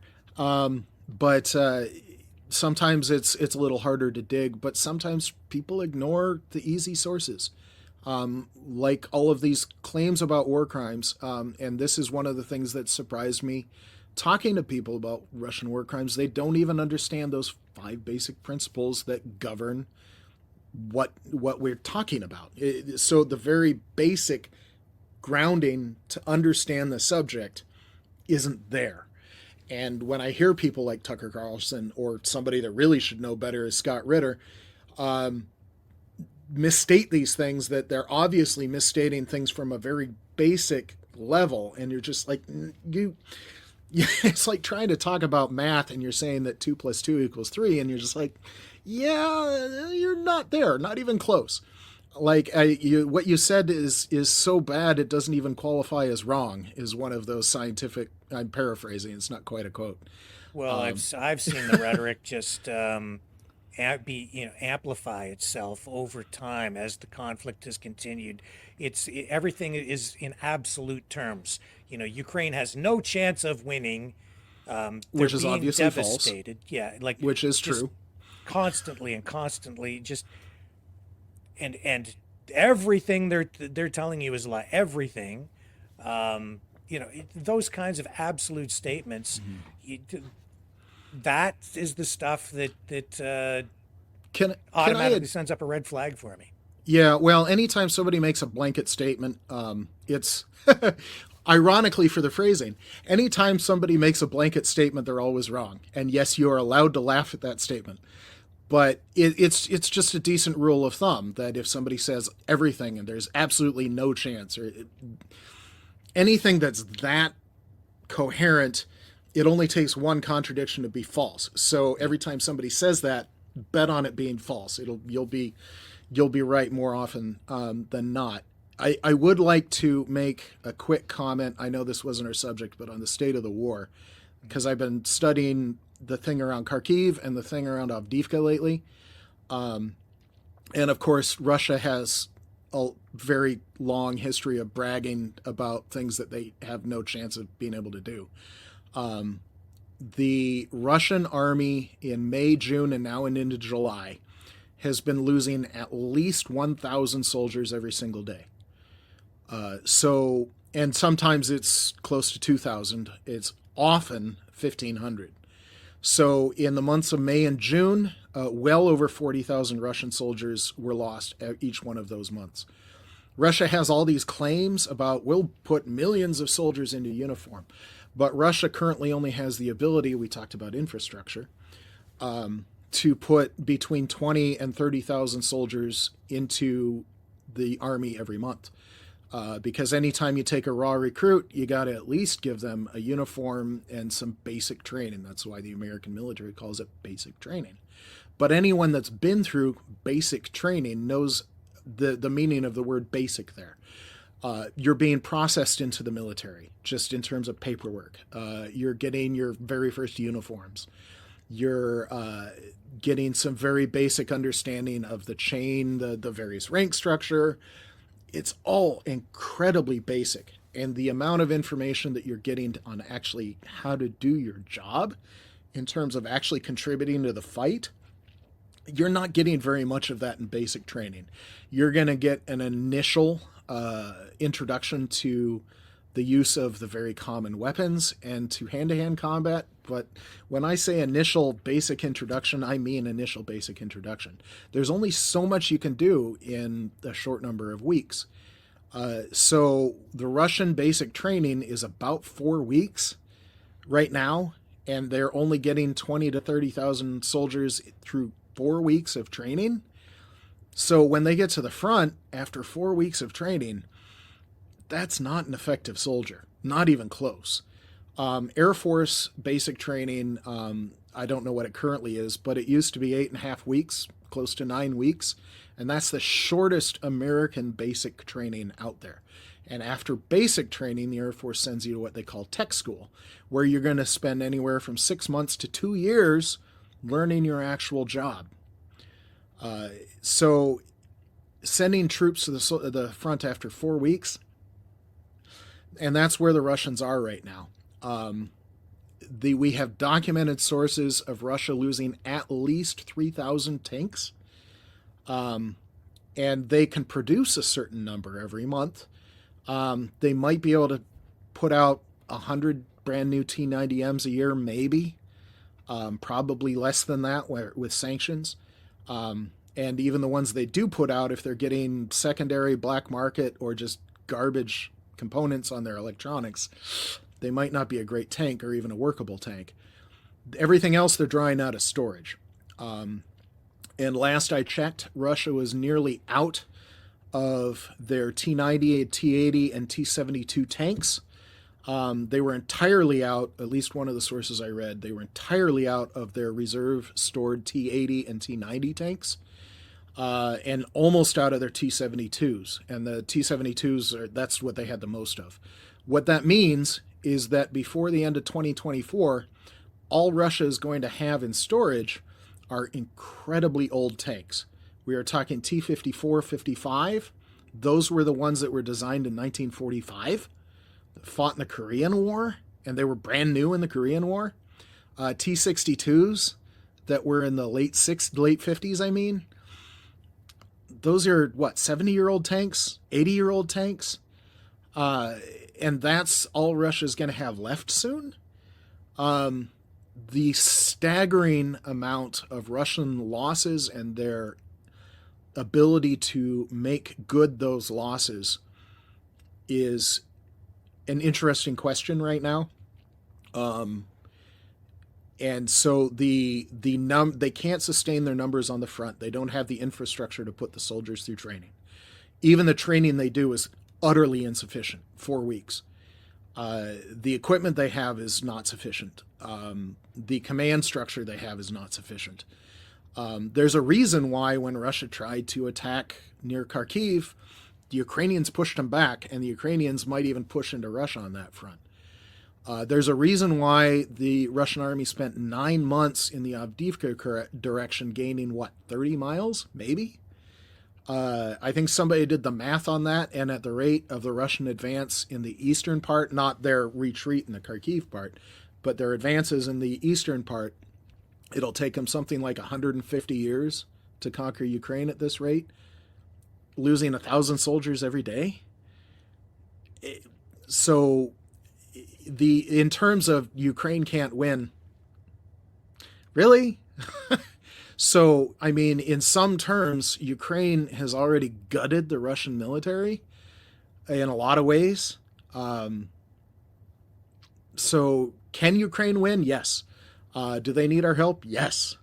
But can Russia win? I have my doubts right now. They have the mass, but they've been so gutted and so Ukraine has punched so far above their weight in this war. The staggering impact on Russia's military due to Ukrainian grit, determination, and creative action is just astonishing. For me, they've earned my support long since. And I can't say this enough, Russia has no honor. So if anybody is looking to support Ukraine and maybe will take me seriously, and I'll tell you to do your research, but yes. And I mean, I don't want to rehash what we talked about too much in the last appearance here with you, but Ukraine, just like Russia, having challenges with manpower on boots on the ground, Yep. and with the high levels of casualties on both sides, especially on Ukraine, that's becoming an issue. It is, and I'm hesitating because I have information that's probably governed by OPSEC, which is Operational Security. So I am not. It was given to me in confidence, so I'm not going to repeat it. Okay. But the public sources that I can talk about in the Avdiivka, I can't talk. In the Avdiivka direction, there's a lot of harsh consonants there. There were a lot of operations where Russia and Ukraine, anytime you talk about a battle, so like in the Battle of Midway that we talked about much earlier, the Japanese lost 4 fleet carriers and something like 350 aircraft and their trained pilots. The Americans lost 1 aircraft carrier and maybe 80 airplanes and pilots, and they recovered a lot of the pilots. So that was so lopsided, 4-1 on ships and a bit bigger on the pilots, because I think we only lost 30 or 40. So the rest of them, we turned the pilots back into a new plane. So when you're talking about the Avdiivka direction, I set myself up for that one. There were many days where for every 10 soldiers that Ukraine took out, 10 Russian soldiers that Ukraine took out, Ukraine was maybe losing 1, because defense is always the advantage, even in the face of artillery and all that kind of stuff. You're dug in. They don't necessarily know precisely where you are. You're not on the move, so you have protection that's right there. You don't have to move through minefields. So one of the things, and we might have hit this last time, is that even if Russia tried to clear a minefield, one of the weapons that America supplied to Ukraine was an artillery-delivered minefield. So as soon as Russia clears a path through a minefield, you can launch some shells and drop mines on that path that the Russians thought they cleared. So when they try and drive their tanks over it, that would be why Russia will lose 5, 10, 20 armored vehicles trying to attack, and all countless numbers of soldiers. And meanwhile, the Ukrainians they're taking shots at them. So yes, the Russian artillery will take out some, but when you're talking about the balance here, Russia is 4 times as big as Ukraine, but if the loss rates are 10-1 and Russia is a demographic problem anyway, their military age males are their smallest demographic. Yeah. I don't want to say Ukraine's winning, but they're doing a real good job. Yeah. And while all that's going on, people are still talking about peace. I've seen, I have to say, I find it odd, a little bit odd, that RFK Jr. keeps coming out and sort of blames Ukraine for the failure of peace, or maybe more specifically, he blames the United States and Britain for throwing a monkey wrench into Vladimir Putin's peace offers, which I think in the course of this, there may have been peace offers, but I'm not sure that they've been entirely sincere. Maybe a little disingenuous at times. Can I reframe that? So sure. When Russia says, well, let's have peace, and we want to keep Luhansk, Donetsk, and Crimea, and Kherson. Those are the 4 that we want. But so the Russian army has proven incapable of making serious inroads the last 2 years. In some cases, they even got pushed back, like in Kharkiv recently. But they want peace, and they want to keep the lands that they had. So this is very disingenuous, right? Mm-hmm. So they're when you look at it, the Russians will talk a big game, but they're actually negotiating from a position of weakness right now.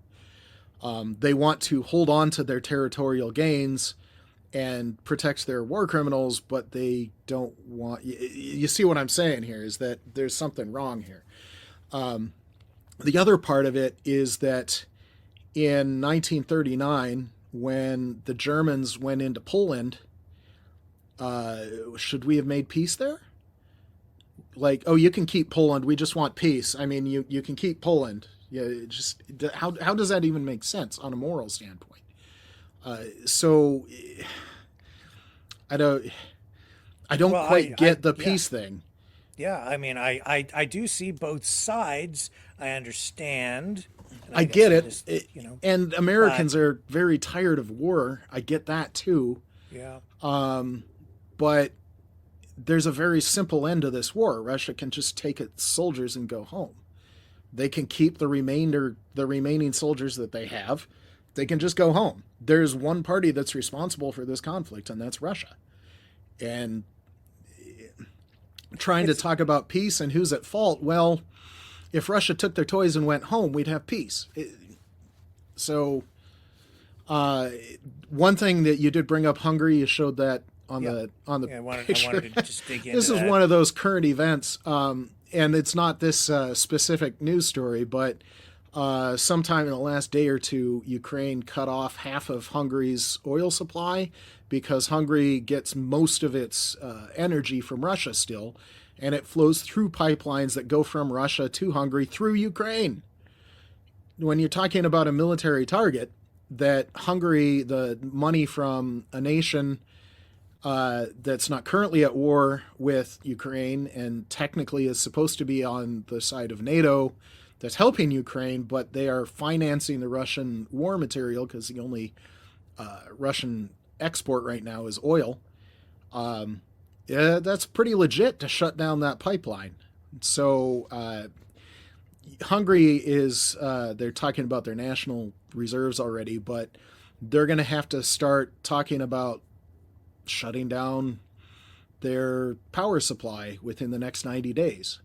Sometimes, in some cases, maybe in the next couple of weeks. So when you're talking about Orban's Hungary, maybe that's not the most honest actor. So I can understand them moving high-level meetings out of Budapest.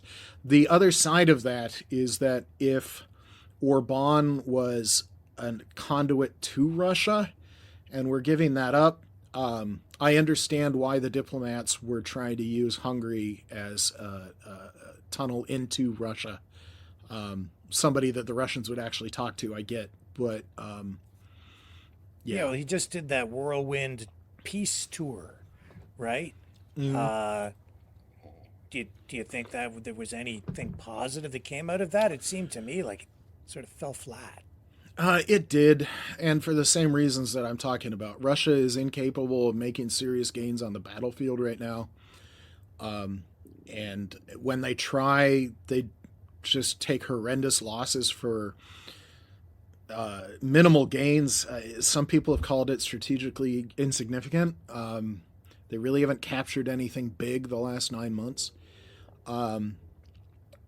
And then they're trying to talk about, well, okay, we can't really win, but we want to win through negotiations. We'll lie to you and we'll negotiate peace, and maybe we can win that way, even though we can't actually win, or we're going to have to struggle so much winning that, so there's a reason it fell flat. Nobody's buying what he's selling. Yeah. And I mean, I've been critical of the Ukrainian government here. I don't like, the list of journalists that they target. Ukraine citizens are often critical of the Ukraine government, sure. even when they support it. So there's reasons for that.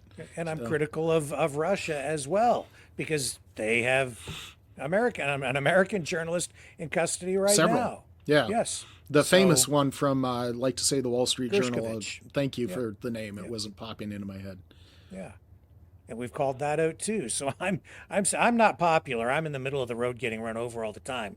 But you know, that's my job, and that just comes with the territory. I'm just trying to be fair and balanced, and I have to say, Mike, tonight I think that everything you've been saying has been honestly pretty balanced. You're not sitting there saying, I "Don't try listen and- to those guys. Everything they're telling you is a lie." I haven't heard that even once from you. I specifically told you not to trust somebody that says that. So just as a a general piece of research advice that you don't trust anything until you can verify it. So I know I've been talking a lot. I didn't know if you wanted to go to any audience questions. I didn't know if there were any. We can. I can. It's up to you. Here. I've got more to talk about, but sure. Sometimes I get sick of my own voice. Do you guys have any questions? I can. I'll look in the Rumble chat as well. Let's just see here.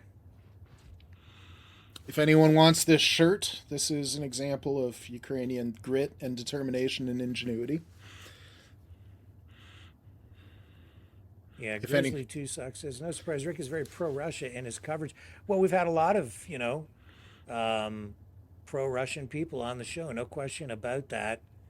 I would say, and I told you that I watch I've got like 3 words of Russian, so I need the translator, but I watch RT to know what the Russians are saying. Sure. And also I watch RT so that when I hear what RT is saying, and then I hear the exact same words coming out of somebody else's mouth, I know that they're just repeating the Russian talking points. Yeah. And what was it here? This is too much for Rick thinks this guy is balanced. He needs his scales checked. Okay. Did that person have a question or a specific comment? No, I think I just like to I just like to highlight the people who attack me. Well, I would say if they have, some people just want to grumble, but if they actually have a specific question, then we can address it. Otherwise, they're just grumbling. Yeah, so... That's the nice version of the sergeant in me talking about how people grumble. Let's just say if I was active duty, my language would be a bit harsher and probably censored. Yeah, give me a question here, guys. Don't just sit there and spout off. Any questions? Well, what else do you want to talk about, Mike?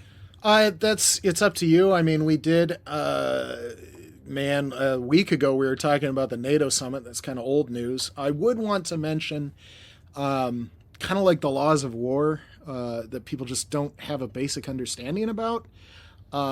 People sometimes lack a basic understanding of what NATO is. And like any organization... But let's hold off on that for a moment. Okay. I do have somebody on the line, one of our regulars, and this is John Scotty from out in Western Canada in Alberta. And John, go ahead. You're on the air. You have a question for Mike? I do, Mike. Mike, may God bless you. I really appreciate what you're doing. Mike, as a human being, I'm so saddened. My grandfather was World War I veteran, John Hugh Manson. He lied about his age, went into World War I, and that was in 1918. I wouldn't exist, Mike, without my grandfather coming back from World War I in Paris. He got gas with mustard gas. Mike, we've learned nothing, my friend. Nothing. We are in 2024 now. We have wars around the world. We have Gaza, Palestinians, Israel. We have Ukraine, Russia. My friend, have we not learned anything? War solves nothing, my friend. I'm so sad about all these innocent people around the world that are caught in war conflict. And I just pray. What's your question for Mike, John? Well, Mike, my question is, why are we still doing something, my friend, that it doesn't work? Whether you're a winner or a loser, Mike, it does not work. It doesn't work, what you're doing. So I do get what you're saying. There's a reason. I'm going to sign off. I'm going to sign off and let Mike answer, John, because you guys can't hear each other. But thank you for the call, sir. Thank you, sir. Have a great night. Mike. Love you. Go ahead, Mike. I do appreciate what he's saying about his ancestor, his veteran ancestor. That's important. My ancestors, my name Pekarek is Czech. My great-grandfather fled what was then Bohemia. It's the Czech Republic now. It was about an hour south of Prague. I visited his farmhouse about a couple of years ago. And he fled a Europe that had been racked by wars for a long time. The history of Europe got real bloody quite a bit. When I was looking at NATO, one of the things to understand about NATO is that is one of the most, it is a defensive treaty, it's a military treaty, but it is one of the most effective organizations for the creation of peace in modern human history. I mean, I can only go so far back, but Europe had, if you look at the 1800s through 1945, you had the Napoleonic Wars, various Habsburg revolutions. 1848, I think all of Europe was at war. That was an awful time to be in Europe. The 1853 to 1856 Crimean War. There were 3 separate Russian-Ottoman wars in the 1800s. One century, 3 separate wars between Russia and the Ottomans. There was a Spanish-American War that was global. World War I, World War II, which was just huge and just brutally destructive. And in 1945, we said, look, we need to do something that will stop this. We need to rebuild Europe. We had the Marshall Plan to rebuild Europe and Japan. We threw all sorts of resources and effort at it. We formed this treaty between former foes. It wasn't necessarily an important event it was important. I shouldn't downplay this. So every year in Normandy, they celebrate the Normandy invasions where we began the liberation of French from Nazi rule. And the French still thank us for it. Just in Americans showing up at Normandy. But the year that I went, it was the first time that the German military, the Bundeswehr, was participating in the D-Day commemorations. And when you're at the beaches or Punt du Hoc, or there was a church that I went out that was a Nazi war crime that nobody knows about, but people there know about it. There are German soldiers in formation at these commemorations. You've got German soldiers next to French soldiers next to you, British soldiers next to American soldiers. They're all together, they're all friends, they're all allies. And when you're thinking about the history of Europe and what NATO has done, and you've got Germans standing next to French, and if you know anything about that, that's just astonishing, that the success that NATO has had. I don't want to understate this, that NATO is just astonishing. 75 years through 2022, there were no big land wars in Europe, and that was unheard of historically. And then who kicks this? It wasn't the U.S., it wasn't the Ukrainians, it wasn't the Germans, it wasn't the French, it was the Russians. There is exactly one person, one group, one nation that's responsible for the current problem. And what I said, they could take their toys and go home, and this would be over right now. And that's the only nation that is capable of ending this war right now, is the Russians. So when I hear what you're talking about, but it's very much to say peace, peace, peace. I get it. But when we look at historically, should we make peace? Do we have to fight? Sometimes you have to fight. Some people you can negotiate with, and some people you can make peace with. And some people will eventually be your friends. But some people you have to stop. And there's just no other answer. And as awful as that is, and the struggle and the pain and the sacrifice that you have to go through to get to the point where it's stopped, the people in France know how important it was that we fought. The people in Poland know how important it was that we fought. It's not even close to a thing that in maybe 1943, maybe we should have made peace. Really? Well, maybe I can suggest a current scenario. The current Cuban Missile Crisis. We have Russian submarines sitting off the coast of Florida right now in Cuba, equipped with nuclear weapons, very likely. The mainstream media, not talking about it. Nobody's really talking much about it. Trump mentioned it. But, if you go back to the Cuban Missile Crisis, was the United States justified? Would they have been justified in invading or taking over Cuba? I think at the time, some people said yes because of the Cuban Missile Crisis. But I don't know if the mindset is there right now. Would the United States be justified in invading Cuba right now because there are Russian submarines with nuclear weapons sitting in port in Cuba? I'm not sure that that's legally justified any more than Russia is justified in invading Ukraine because they're worried about NATO, Ukraine joining NATO. I don't know that legally it's not justified. Mm-hmm. Do you see what I do? And so it's an interesting question. I might point out that when JFK faced this, did he invade? No. How was the original Cuban Missile Crisis solved? Through negotiations and diplomacy. We ended it up. Well, there was the Bay of Pigs invasion. Yeah, prior that's to that, true. That's a little bit different scenario. But that's a little different. He green-lighted it. Yeah, so that one was a counter-revolutionary thing. I get it. I think it was not our best moment. But in terms of the actual Cuban Missile Crisis, or what's going on today, which is a pale shadow when you're talking about the amount of weapons involved.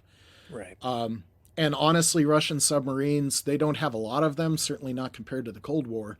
Yeah. That might be one of the few parts of the Russian military I'd be willing to say is possibly effective and incredibly dangerous.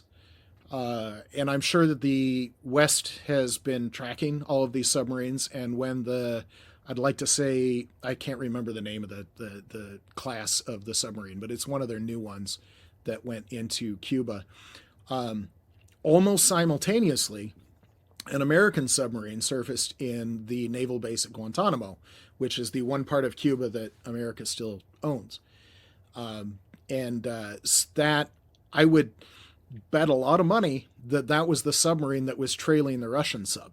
It had eyes on that Russian sub from the time that sub, the Russians left their port, to the time it surfaced at Cuba. I bet the Americans were tailing it the entire time because Russia has been making nuclear threats.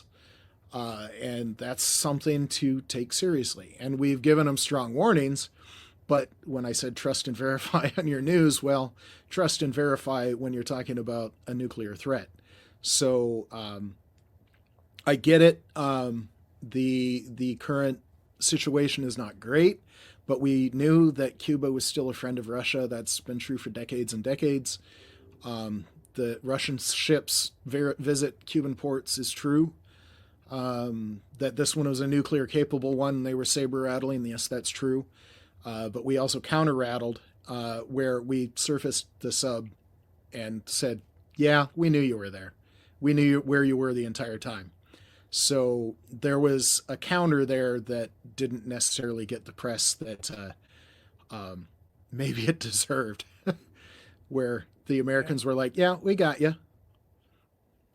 Well, I do see the concern about NATO, but at the same time, Ukraine is a sovereign nation state. It has a right to exist. Ukraine did not invade Russia. Where are the troops right now? The Russian troops. All of them inside Ukraine. They're in Ukraine. Yeah. So I don't know. It seems pretty clear that this is an invasion of Ukraine. You can call it a special military operation if you want to, but it looks a whole lot like a war to me. Yes. And it's interesting that they're not even allowed to call it a war. So Yeah. there's a whole song and dance that you can talk about with that too. Yes.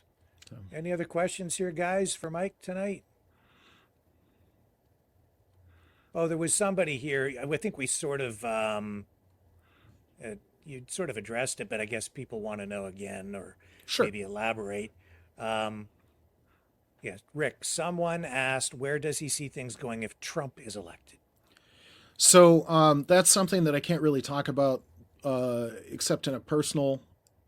And since I have my official affiliation right underneath my name, I can't really talk about it as official. So it's similar to when I was an active duty military person and I was in public in my uniform. I was literally the voice of the United States Air Force because I was wearing an Air Force uniform at the time.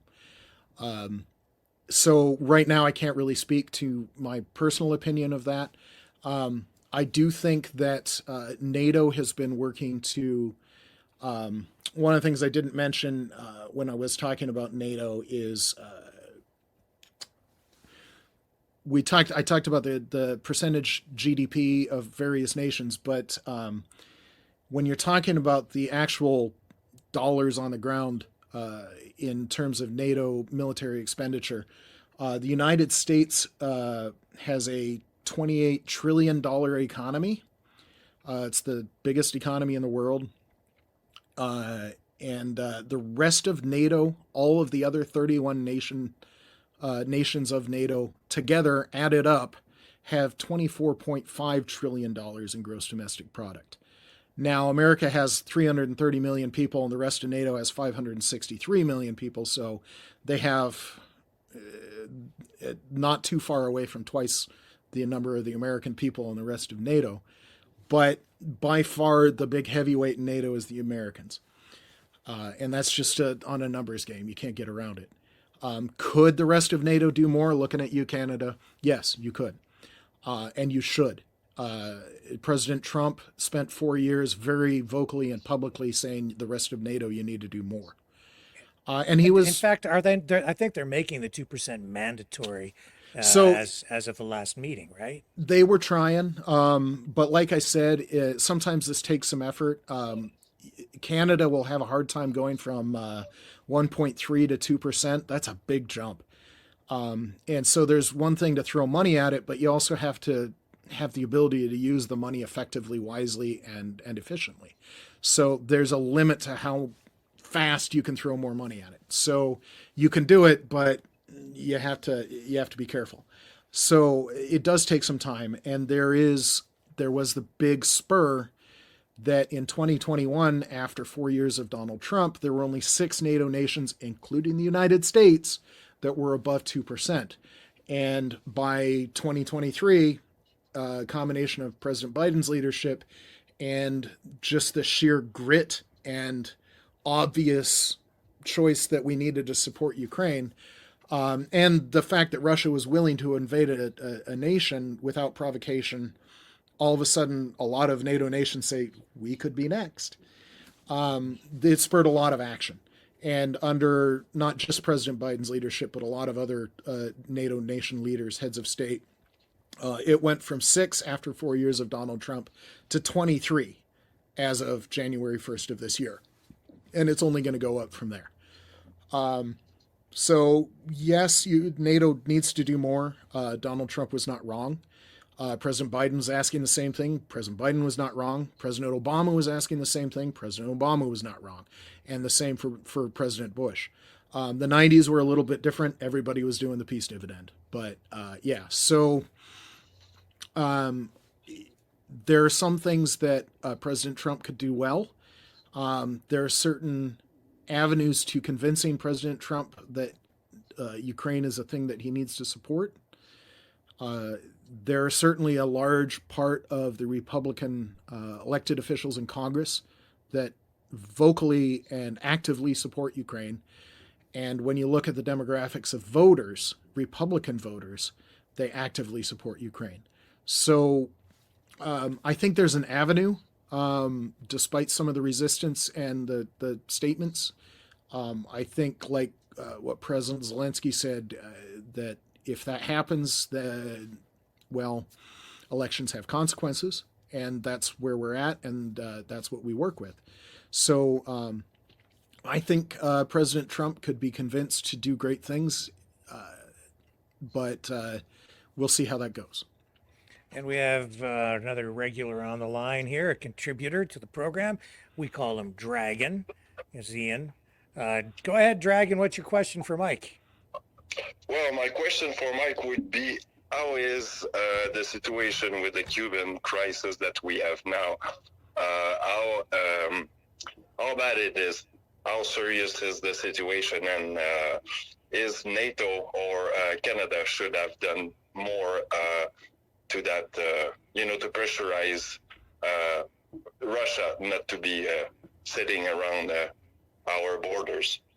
So how serious is the situation with the Russian subs in Cuba, and or should Canada have done more? Should we be doing more on the Canadian side to put pressure on Russia? Is that the question? That's pretty much it. Yeah. Okay. All right. I'll hang up and let Mike speak to that. Thanks, Dragon. No problem.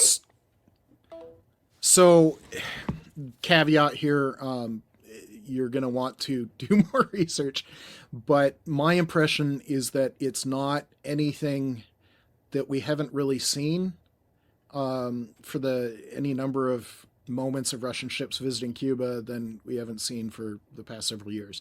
There was a hiatus. There was at least more than a decade. I'd like to see even more than 2 decades where Russian ships were not visiting Cuba, and then they restarted.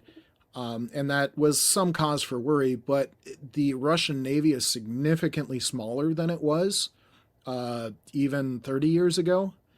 And I mean, the American Navy is not as big as it was either, but the Russian Navy just got gutted. So they are finally building more decent subs, but their current version of an attack sub is a 1980s design. The first copy of that class, I think, took like 30 years to build. They started it in 1988. I don't think it finished until the last couple of years. So it was just sitting there for a long time. It could possibly be an effective submarine, but that remains to be seen. So I don't think it's any more serious. I think Russia wanted to make it serious. I think maybe during America's silly season, maybe some people were blowing it up more than it should be. It's just like, oh, there's a Russian sub in Cuba. Why didn't somebody do something about it? Well, we don't exactly give orders to Russian subs, and Russian Navy vessels visiting Cuba is not unheard of. So it's one of those things. And like I said about the American submarine that surfaced almost immediately afterwards, that was kind of one of those, we got you. Yeah, we've been watching you. We're here. Yeah, that I don't think it's as serious as people are making it out to be. It's always concerning, but like I said, Cuba's been a Russian ally for a long time. I think it's in America's best interest to fix that. And I think for a while we were moving in that direction. I'd like to see us move in that direction more strongly now. I think the Cubans are ready to be friends with America again, maybe under better circumstances than in the 1950s. Again, maybe not our finest hour. But I think the smart move would be to flip Cuba. That would be the smart move. Make that into a friend of the West. Now, in terms of what Canada could do, I think they're already doing some. I know Canada has some internal politics I don't necessarily understand, but they are making some big moves. Seems like forever ago I mentioned the Americans in 1934 saving their shipyards and building the ships that won the Battle of Midway. We're doing that again, but Canada is starting to bulk up their Navy. They're starting to recapitalize their Air Force with new jets. They're doing a lot of basic groundwork that I really wish they had done 10 years ago in 2014 when Russia invaded the first time, but at least they're maybe starting to do it now. The jets the jets Canada is currently flying are Legacy Hornets. Upgraded, they're possibly great jets, but they're old and there's only so much technology that you can throw at metal fatigue. So when you're flying a if you have a Ferrari in your garage and you drive it hard every time you take it out of the garage, 40 years later, it's not going to be the same Ferrari that it was when you bought it. So the same is going to be true of those legacy Hornets, the F-18Cs that Canada flies. They were great jets, and with upgrades, they're possibly still great jets, but they're old, and there's nothing that can fix that other than buying new jets. So Canada's trying to do that. I believe they've got a frigate program. I'm trying to remember if I was reading about submarines or not, or if I'm mixing that up with another NATO nation. But there's a lot of basic work that Canada is doing, and they should be doing, and they should have done 10 years ago. I think we bought some used subs. I think that's actually what we did. That's not necessarily a bad thing. I think did they leak? I think so. Okay. To go with our canoes, but used isn't necessarily bad, but used can be bad. That was a few years ago. I might be a little out of date on that information. Yeah, I'll look that up again. I don't remember what the story was, but I do know that there is a surface ship program, a major one that sometimes Canada doesn't get the credit it deserves for the contributions to the Battle of the Atlantic in World War II, where Canada had a very real and significant naval presence, fighting the U-boats especially, but doing other things as well. They had significant army presence in the liberation of France, among other things. So Canadians do have a proud military history. I think they should be doing more now. What is the impact on us here domestically in Canada, in the United States, if Ukraine falls? Or if we get a new president who comes in and says, let's just pull out and not support Ukraine. This isn't worth it. Let's just give it up. So I'm going to go back to what other people have called this moment in time is our 1938 moment. This is the time where we either capitulate in the face of aggression or we stop it. We choose to stop it. And that's the choice in front of us. We need to make the right choice. And the effect on the rest of the world, if we allow Russia to have its way in Ukraine, in the face of all the war crimes that I detailed earlier, and just the fact that we let them invade and conquer a country, and we allowed it to happen on our watch, is not something that history will certainly not treat it kindly, but the citizens of the West should not treat kindly. And that's part of the thing where I mentioned that there is bipartisan support for Ukraine in the United States, and the elected officials need to understand that. There's side benefits, like I said. I don't want to be making it sound like we're profiting off of somebody else's pain, but when people are resistant to helping, and they're like, well, the dollars are going nowhere. Well, they're going somewhere, and a lot of those dollars are going to Americans, and not just rich people. It's all those people that are working in the factories making great money at high-skilled jobs. There's any number of factories near me. There's the ammunition plant that's about an hour south of me, that's run by General Dynamics, a part of Lockheed. Boeing has a bad name in the airline industry now, but their military branch is superb. They've got F-15s, Super Hornets, and the new MQ-25, I'd like to say, Stingray drone for the Navy, all within close distance of where I am right now. And all of those things bring in good money. They're high-paying jobs. They're people really have to know what they're doing to do those jobs. So the skill level that can demand the high pay.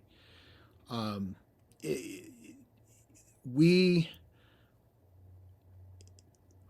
in America can't allow Ukraine to fall for moral reasons. We must support them, because to fail to support them would be to allow historic aggression and war crimes to stand unmatched, unopposed, And when you do not match them, when you do not oppose them, there was a saying in the Air Force, what you walk past is what you condone. And if I, in the Air Force, would watch somebody doing a bad job and just walk past it and not saying anything, I effectively said, that's okay. Yeah, you can do a bad job. Just shoddy work. That's great. If I saw somebody committing a crime and I just walked past, that crime's fine. I'm okay. I'm good with that crime. So the failure to support Ukraine, the failure to oppose Russia would be saying, that's fine. Bucha, Izium, 700,000 children kidnapped, that's fine. No, that's great. Let's just make peace. That's not okay. That is not, when I say this is the clearest moral choice of our time, I'm not joking. The stakes are real. They're huge. And history's watching. 10 years from now, what would they say? 20 years from now. We need to be careful, yes, but we need to act.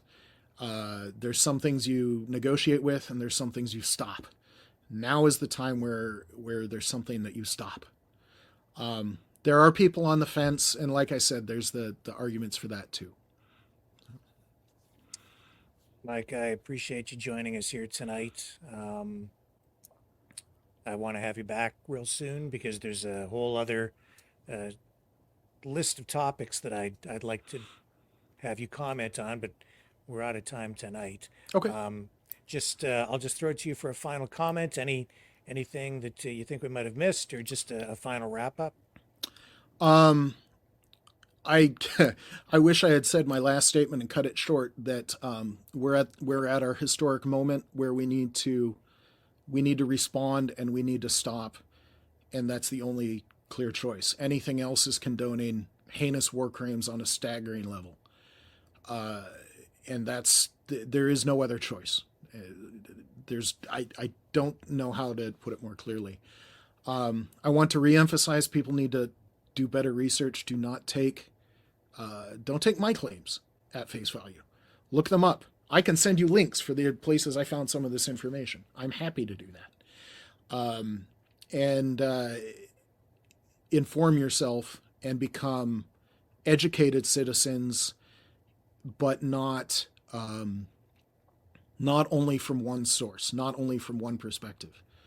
You need to hear the people you disagree with to understand where you're wrong, because nobody will tell you where you're wrong faster than somebody that disagrees with you.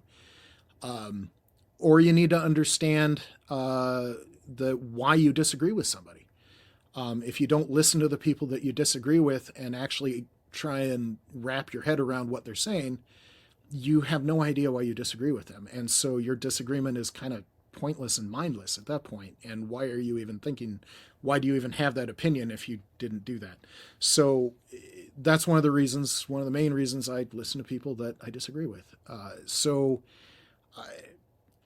All I can say is become an educated citizen and understand the magnitude of the problem and the magnitude of the crimes and the magnitude of the historic moment, and really gut check yourself on what is necessary now. Okay. Mike Pekarek, thank you very much. I'm going to sign off. Stick around for just a moment, Mike. After we sign off, I just want to talk to you about one thing before we part ways. And folks, you know what's going on out in the world. People are wondering if Joe Biden is even still alive tonight. So, but we're not going to go down those rabbit holes this evening. I think we've had ample opportunity to explore a wide range of things this evening. So we're gonna wrap it up. I'll be back tomorrow night, 7 p.m. Eastern Standard Time. Love you guys. Thank you all for hanging out here tonight, and hopefully I see you all back here tomorrow night on the flip side.